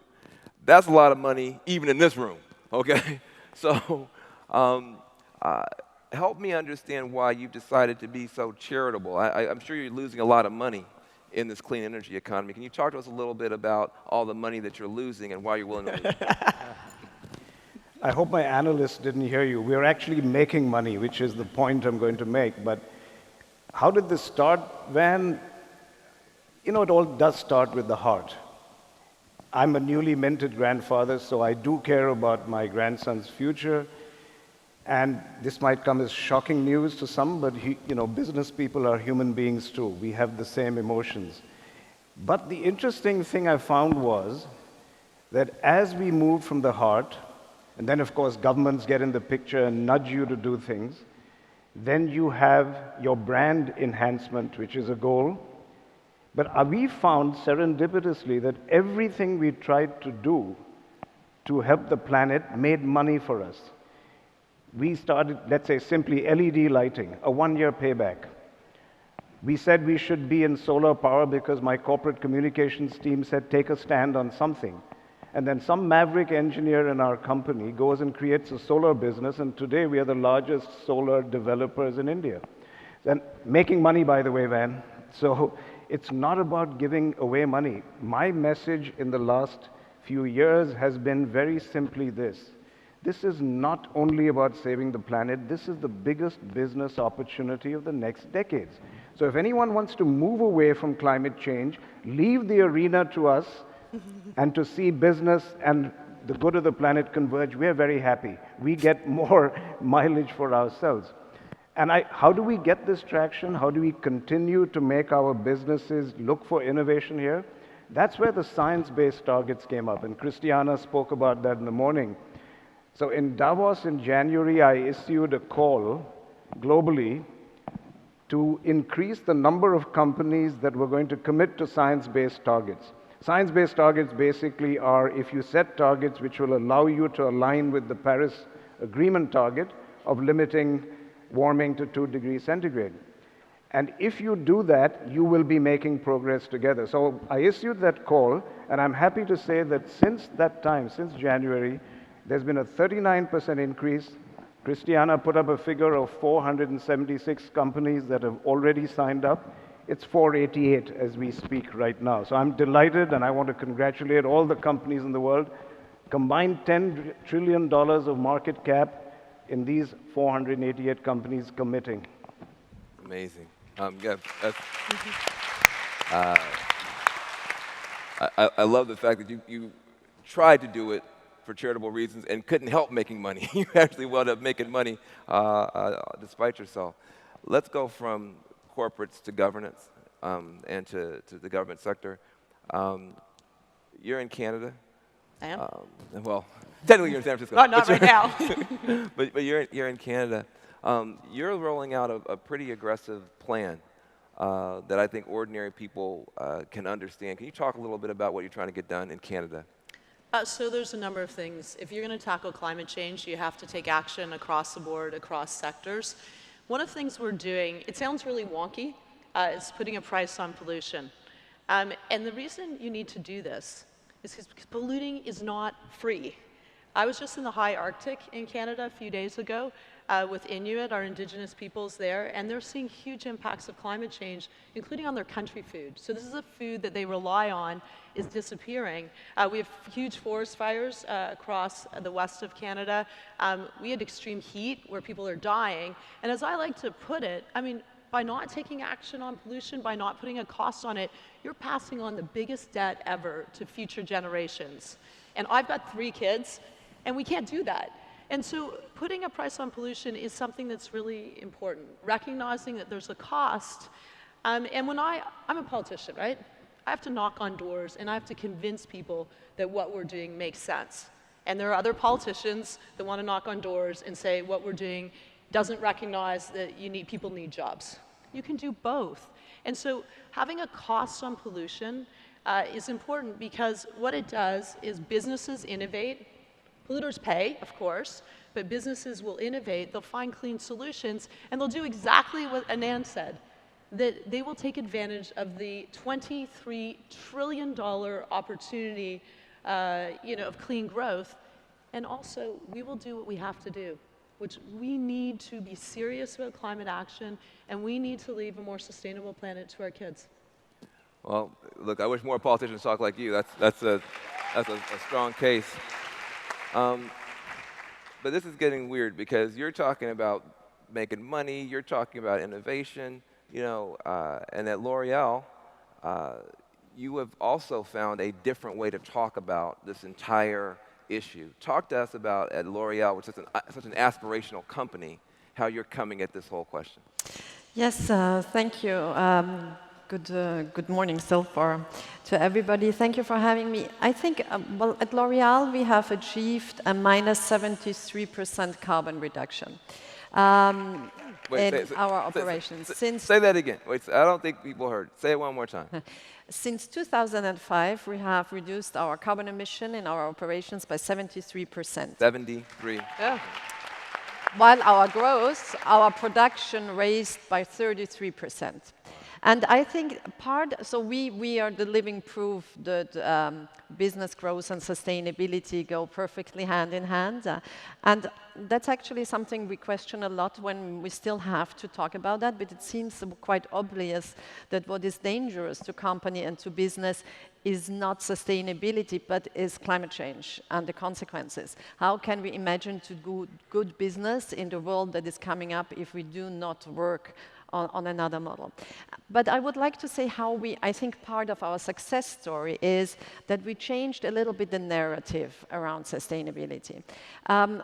What is sustainability? When we talk about sustainability, we very often talk about the catastrophes that climate change is going to bring. But the solutions that we propose sound very often like punishment. They sound like not doing something, not being able to lead a prosperous life and so on. And actually, no, a sustainable lifestyle, the sustainable world that is going to come up if we do what is necessary to do, that's going also to be a beautiful and aspirational lifestyle. That's the world we want to live in. And I think we have to have a positive narrative. And that's what we are trying to do at L'Oreal. We said when we work about sustainability is as aspirational, as beautiful as when we work on our products. It is as glamorous, as desirable. And that brought all employees on board. And I think this is also the way how we will mobilize society more. Yeah, beautiful, beautiful.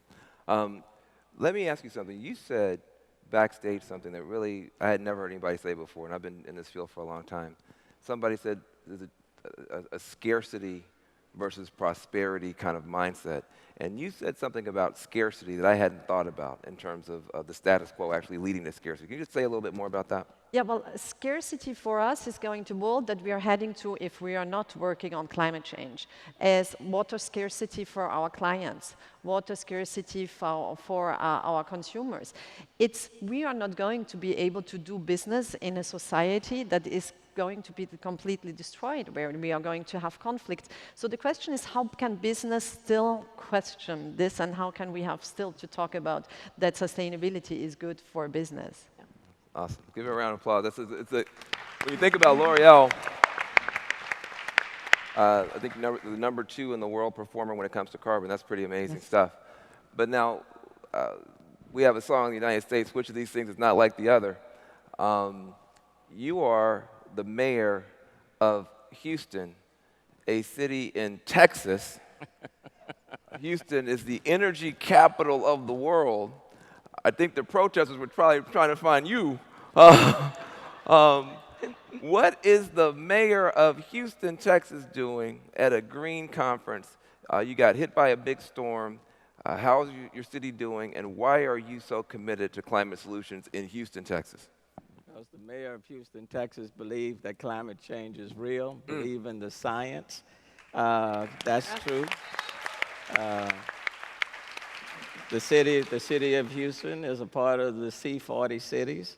I also co-chair, along with Mayor Garcetti, the climate mayors of the United States Conference of Mayors. We believe in the Paris Agreement, and as a result, over 400 mayors in the United States have signed on that we are going to do everything that we can to fulfill the tenements of the Paris Agreement. And if you don't lead at the top, mayors will lead from where we are. And that includes places like Houston, Texas. And then the reality is, bear in mind, in the last 3 years, the city of Houston has faced 3 500-year floods. 3 500-year floods in the last 3 years. Wow. It is clear. It was a question of whether or not I was going to be able to make it to this conference, because there was a system that was forming in the Gulf. And it's not about whether it's a hurricane anymore. You can have a major rain event just from a system that starts. Harvey was a game changer. And I think what we've all learned is that sustainability and resilience go hand in hand.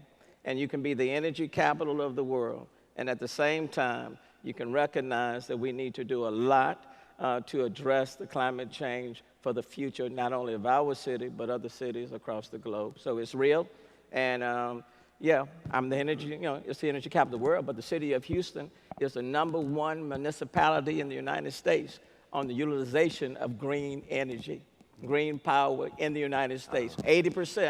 80% of our energy for the city of Houston is wind, 10% is solar. Wow. On Earth today, we just entered into a power purchase agreement.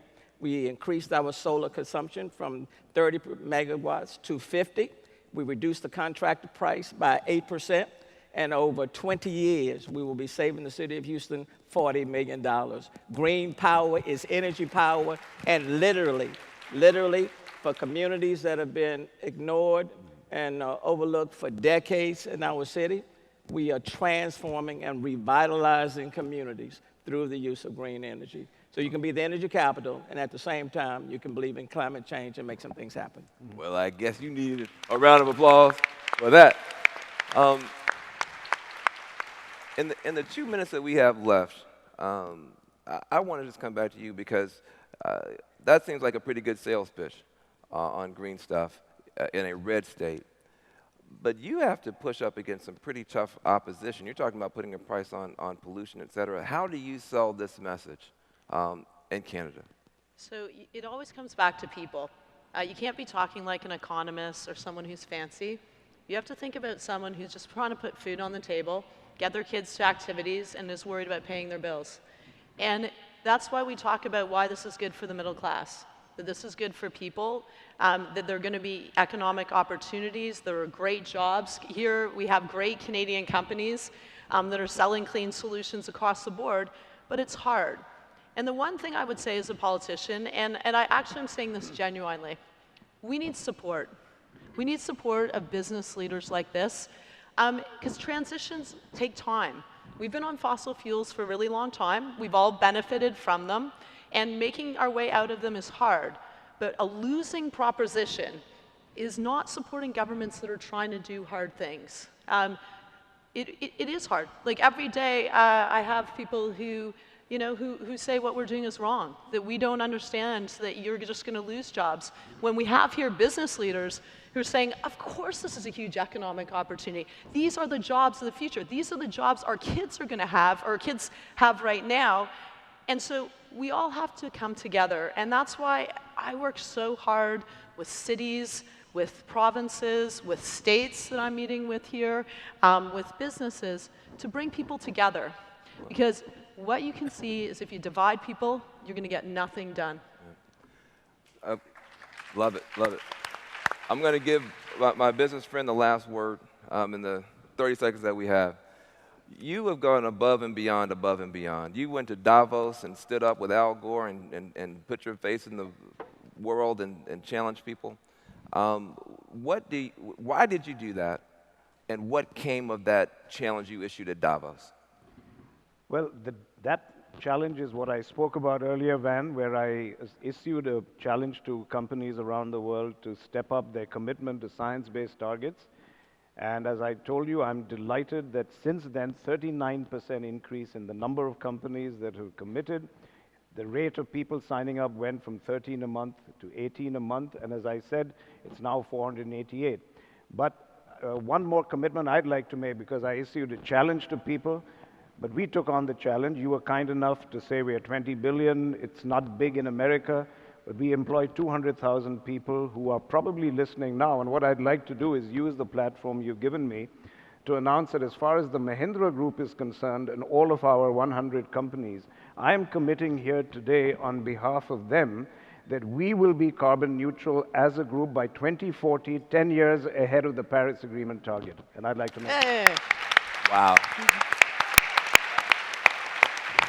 Well, that's called a mic drop moment. We can't drop our mics because they're attached to our faces, but if we could, I think he'd have dropped the mic. Give a round of applause to this incredible panel, and thank you for being here. Yeah. Very good. Thank you. All righty. Great, thanks. Well said. Good.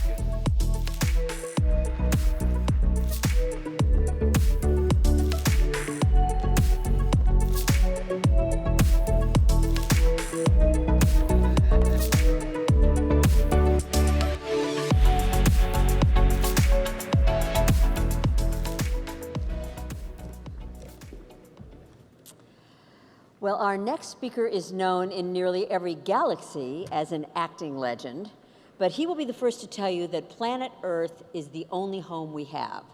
I'm very glad to introduce him as a tireless champion for conservation and an outspoken climate change activist. Please welcome the Executive Vice Chair of Conservation International and recent recipient of its prestigious Founders Award, Harrison Ford.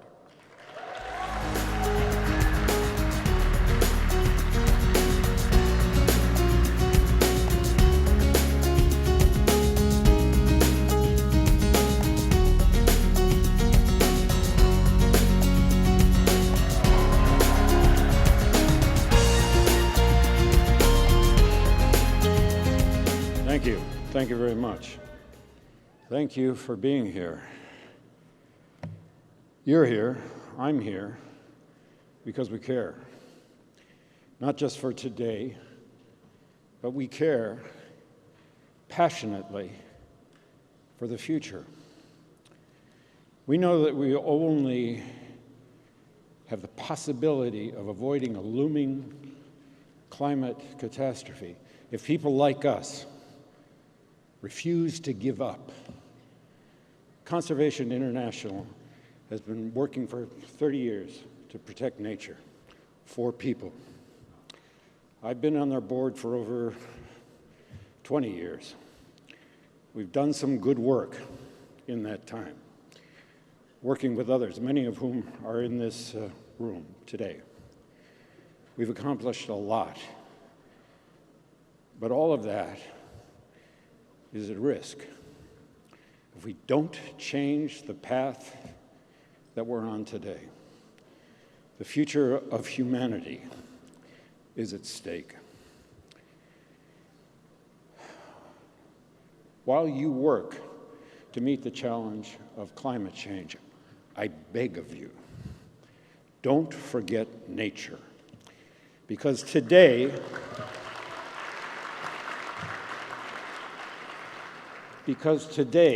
the destruction of nature accounts for more global emissions than all the cars and trucks in the world. We can put solar panels on every house, we can turn every car into an electric vehicle, but as long as Sumatra burns, we will have failed. So long as the Amazons, great forests, are slashed and burned, so long as the protected lands of tribal people, indigenous people, are allowed to be encroached upon, so long as wetlands and bog peats are destroyed, our climate goals will remain out of reach, and we will be shit out of time. If we don't stop the destruction of our natural world, nothing else will matter. Why? Because protecting and restoring forests, mangroves, wetlands, these huge, dense carbon sinks, represent at least 30% of what needs to be done to avoid catastrophic warming. It is, at this time, the only feasible solution for absorbing carbon on a global scale. Simply put, if we don't protect nature, we can't protect ourselves. This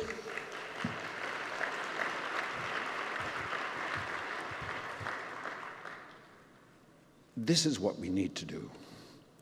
We need to include nature in every corporate, state, and national climate goal. Put in place the plans, the timetables to meet those goals. Invest in mangroves and tropical forests in the same way invest in renewable energy. Work to end the destruction of these ecosystems. Commit to the effort in the next decade to secure them for the future. Pursue research in reforestation like we pursue research in carbon capture and storage. Set a goal to cut costs and increase scale dramatically. Empower Indigenous communities to use their knowledge, their history, their imaginations, our science to save their heritage and their lands. Respect and ensure their rights. Educate and elect leaders who believe in science and understand the importance of protecting nature. Stop, for God's sake, the denigration of science. Stop giving power to people who don't believe in science, or worse than that, pretend they don't believe in science for their own self-interest.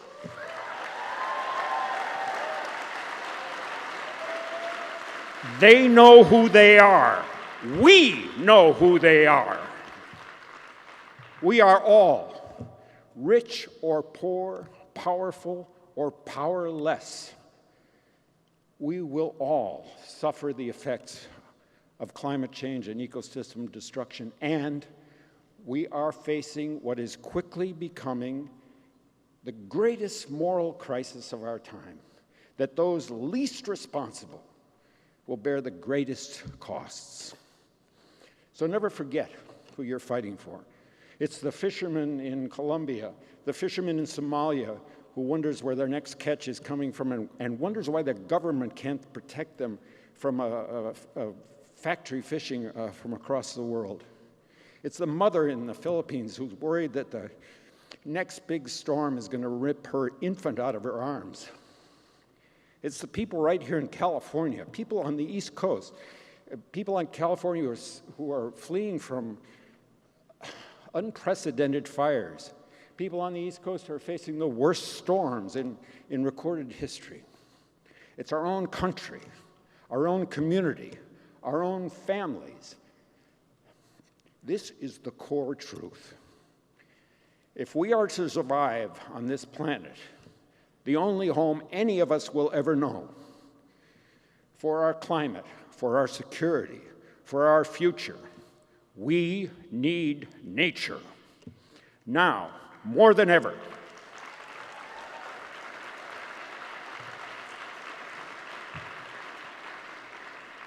Because nature doesn't need people. People need nature. So let's turn off our phones, let's roll up our sleeves, and let's kick this monster's ass.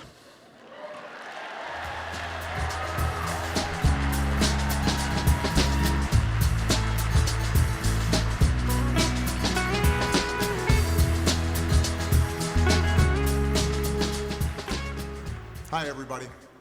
I wish I could be with all of you at this remarkable gathering, but I want to take a minute to thank all of you, business leaders, scientists, teachers, inventors, for all that you are doing to lead us forward on climate. With each year that goes by, we see a more intense and urgent preview of our future if the climate keeps changing faster than our efforts to address it. And this summer was no different.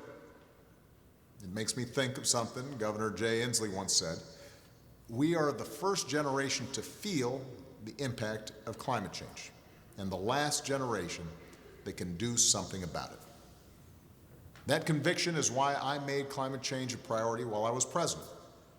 We more than doubled production of clean energy like wind and solar. We set the first ever nationwide standards to limit the amount of carbon pollution that power plants can dump into the air our kids breathe. We changed the way we consume energy, from the cars and trucks we drive to the homes and businesses in which we live and work. And at the same time, we led around the world, working with China and India and dozens of other countries to set ambitious climate targets. Those efforts led to the Paris Agreement, an agreement that will delay or avoid some of the worst consequences of climate change. Obviously, the United States is now the only country on Earth that doesn't belong to the Paris Agreement we helped forge. And that's a tough position to defend. But here's the thing. The Paris Agreement was never going to solve the climate crisis on its own. That's up to all of us. Presidents can set goals and priorities, but it's up to everyone else to do the work required to meet them.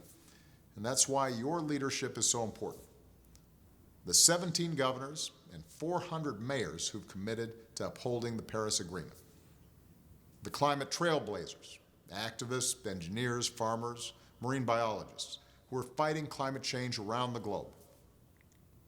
Every single passionate, idealistic young person who's marching and organizing and demanding action because they know there's such a thing as being too late, and they're determined not to let that happen. They're determined to build a better future. You're about to meet some of these young people right now, and it should inspire you and spur you to action. Thanks so much, everybody. Take it away.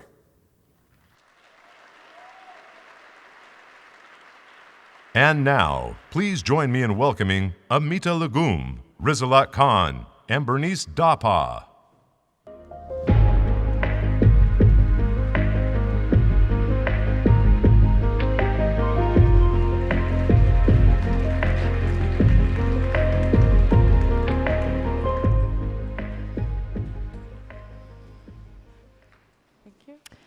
Thank you. We are here today because we cannot wait any longer. As the ones who are going to inherit this planet, our generation has the biggest stake in this fight. The most to gain, the most to lose. Growing up, there was a stream in my village, Dure, northern part of Uganda. It was there that I learned to swim with friends, while mothers fished and fathers fetched, or vice versa. The people of Acholi and other inhabitants of Dure village lived off of this stream. Now, 14 years later, my grandmother tells me that this stream that once was our lifeblood is now a hazard. Dry in the sunny seasons and a flood in the wet seasons. Climate change is not a far-fetched concept for my people. It is an absurd reality. We actually believe ourselves to be the protectors of the planet, custodians of the earth.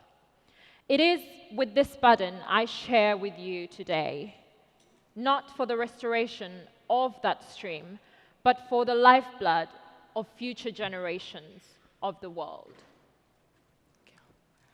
We're confronting problems from different angles, and we're solving new problems with different issues. I grew up in Ghana, where bamboo is found in abundance. Years ago, I was looking at how I can make a difference in life. So I came up with a new initiative called Ghana Bamboo Bikes Initiative. For now, we've created employment for women and young people in our country. They are producing hundreds of bicycles every month. We're just not harvesting bamboo, but we are also cultivating bamboo to feed the industry and to also create another source of economic empowerment for farmers. As we can see, bamboo contains a lot of oxygen that balances the carbon dioxide. We're also promoting sustainable cycling that reduces carbon emissions from the atmosphere. I'm just one of the young entrepreneurs around the globe trying to see how best we can find new solutions to champion climate change mitigations. Together, we make a progress. Thank you.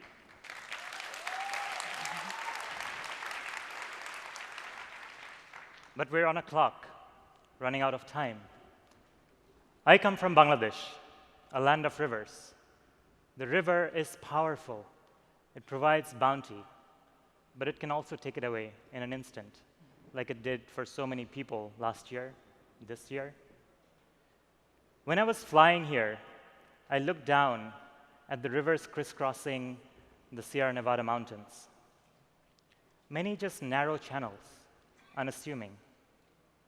The landscape around them was harsh and barren, stricken by heat and drought.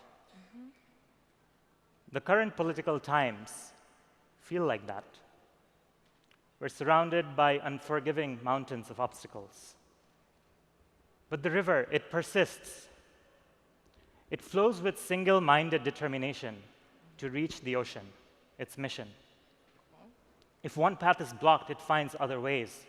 It cuts through mountains, even when sometimes it only can chisel away. We must be like the river. Cut through the mountains of obstacles that we face on climate. There are many, but we know the solutions and we know what we have to do. We have heard that for the last 2.5 years. So we need to reach that ocean of hope with single-minded determination to preserve our only home. Let's be the river. Let's bend the curve in the next 24 months. Thank you. Thank you. Thank you.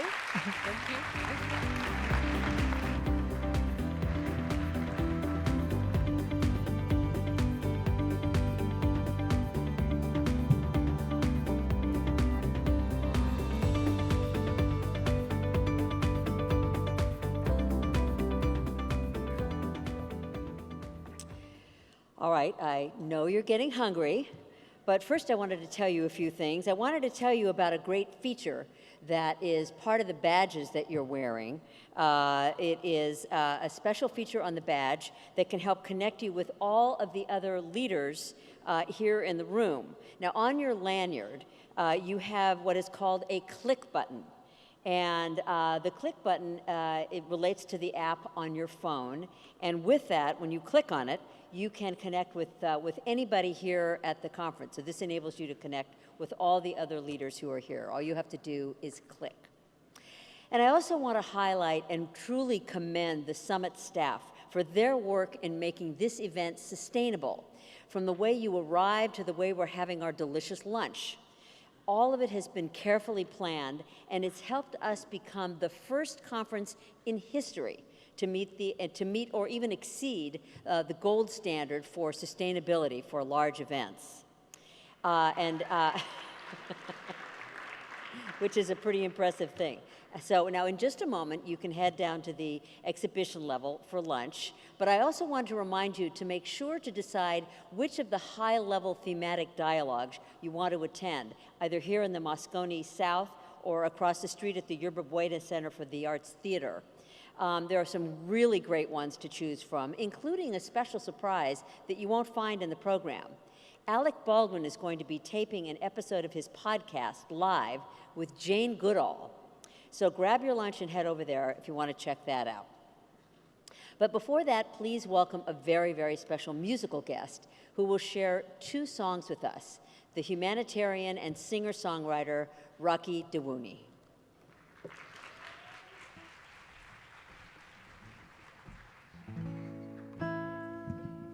Let me see your hands, everybody.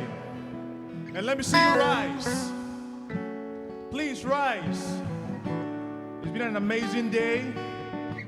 We are at a very important time in history. And we're going to be that generation that is going to do it, right?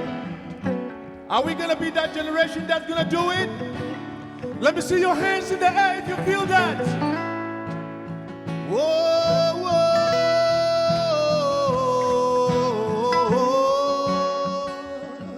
Yeah, yeah. I'll sing so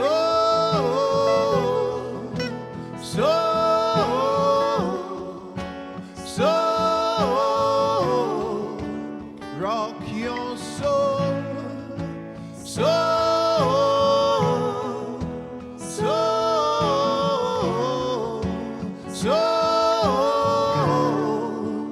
rock your soul, baby. You know one day you're gonna be a star, baby. You know all I wanna do is rock your soul. Some may claim I'm just to get your superstar, baby. You know all I wanna do is rock your soul. Together we will build a community with love and harmony, away from the pettiness of jealousy. What about and love will lead us everywhere. For one day all will fade away. We do the right, we should be okay. So I'll sing, baby. You know one day you're gonna be a star, baby. You know all I wanna do is rock your soul. They will sing, I'm a sufferer superstar, baby. You know all I wanna do is rock your soul. For time will reveal every hidden character. In the end, none of that will matter. Following the words of the Holy Master. When we are true, girl, breaks us through, girl. It takes two, girl. Me and you, yeah. Baby, you know one day you're gonna be a star, baby. You know all I wanna do is rock your soul.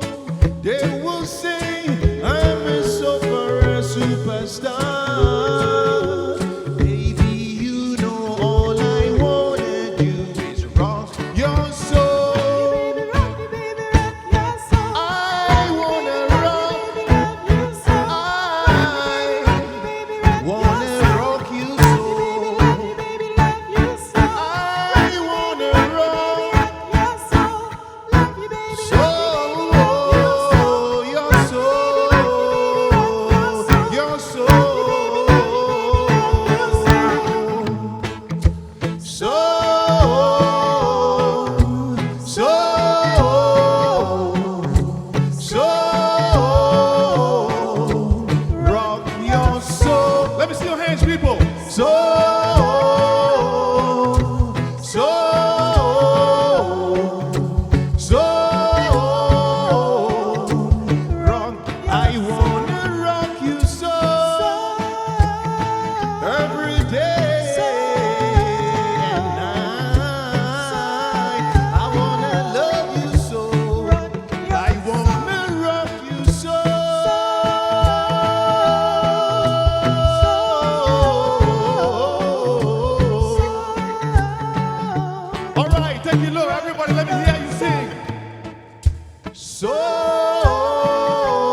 I wanna rock you so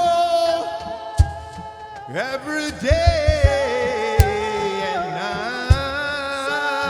I wanna love you so. I wanna rock you so. Let me see your hands. So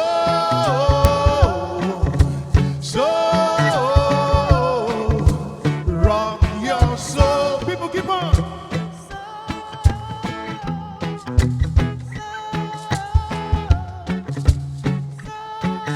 We're gonna do this together, you know. We're gonna do this together. All of us, everybody.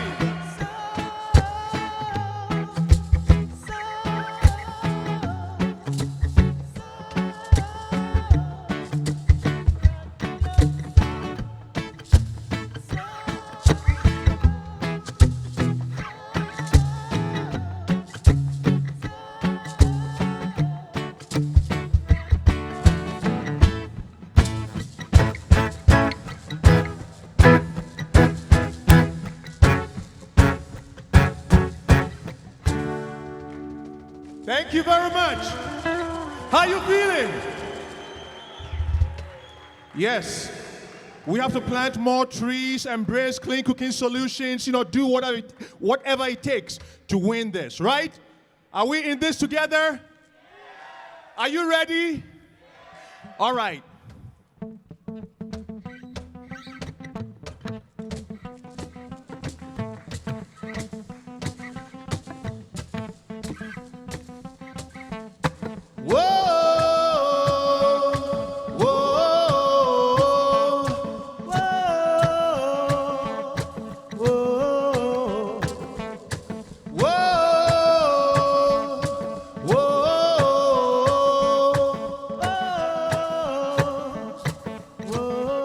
Every day, in every way, oh, I'm gonna let my whole life shine. Every day, in every way, oh, I'm gonna let my whole life shine. On and on and on and on, for the world to see. Yeah, yeah. Oh, people, I am ready. Chapter new beginning. When every little step I take will reach for a higher ground. It's not gonna be easy. Faith will let it be. And I know with you by my side, it's all gonna be alright. I'll sing, hey, I believe again. Shine a light so bright, so bright. I'll say, hey, I believe again. Shine a light so bright, so bright. Every day, in every way, oh, I'm gonna let my whole light shine.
time. It's simple. It's about our commitment. You know, we're meeting right here. We're making decisions that is going to impact generations, you know. But if we believe in it, we're going to manifest it. That's what it's about. It's the power of the human spirit to overcome every impediment that we face. So right about now, I want you all to sing with me. This is a mantra. This is a commitment. Hey, I believe we can shine a light so bright. That's all you gotta say.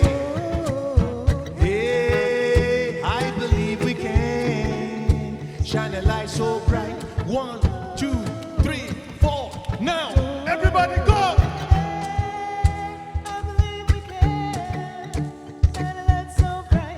One more time, one more time, one more time. Let me hear you say. I believe we can shine a light so bright. I believe in you, you believe in me, and all we have to say, we gotta say.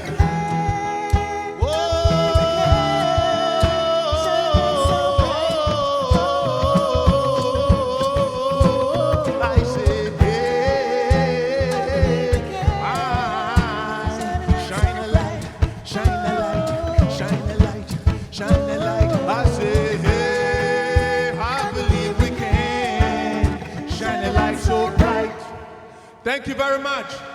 God bless us all. Let's make it happen. Yes. My name is Rocky Dawouni. Thank you.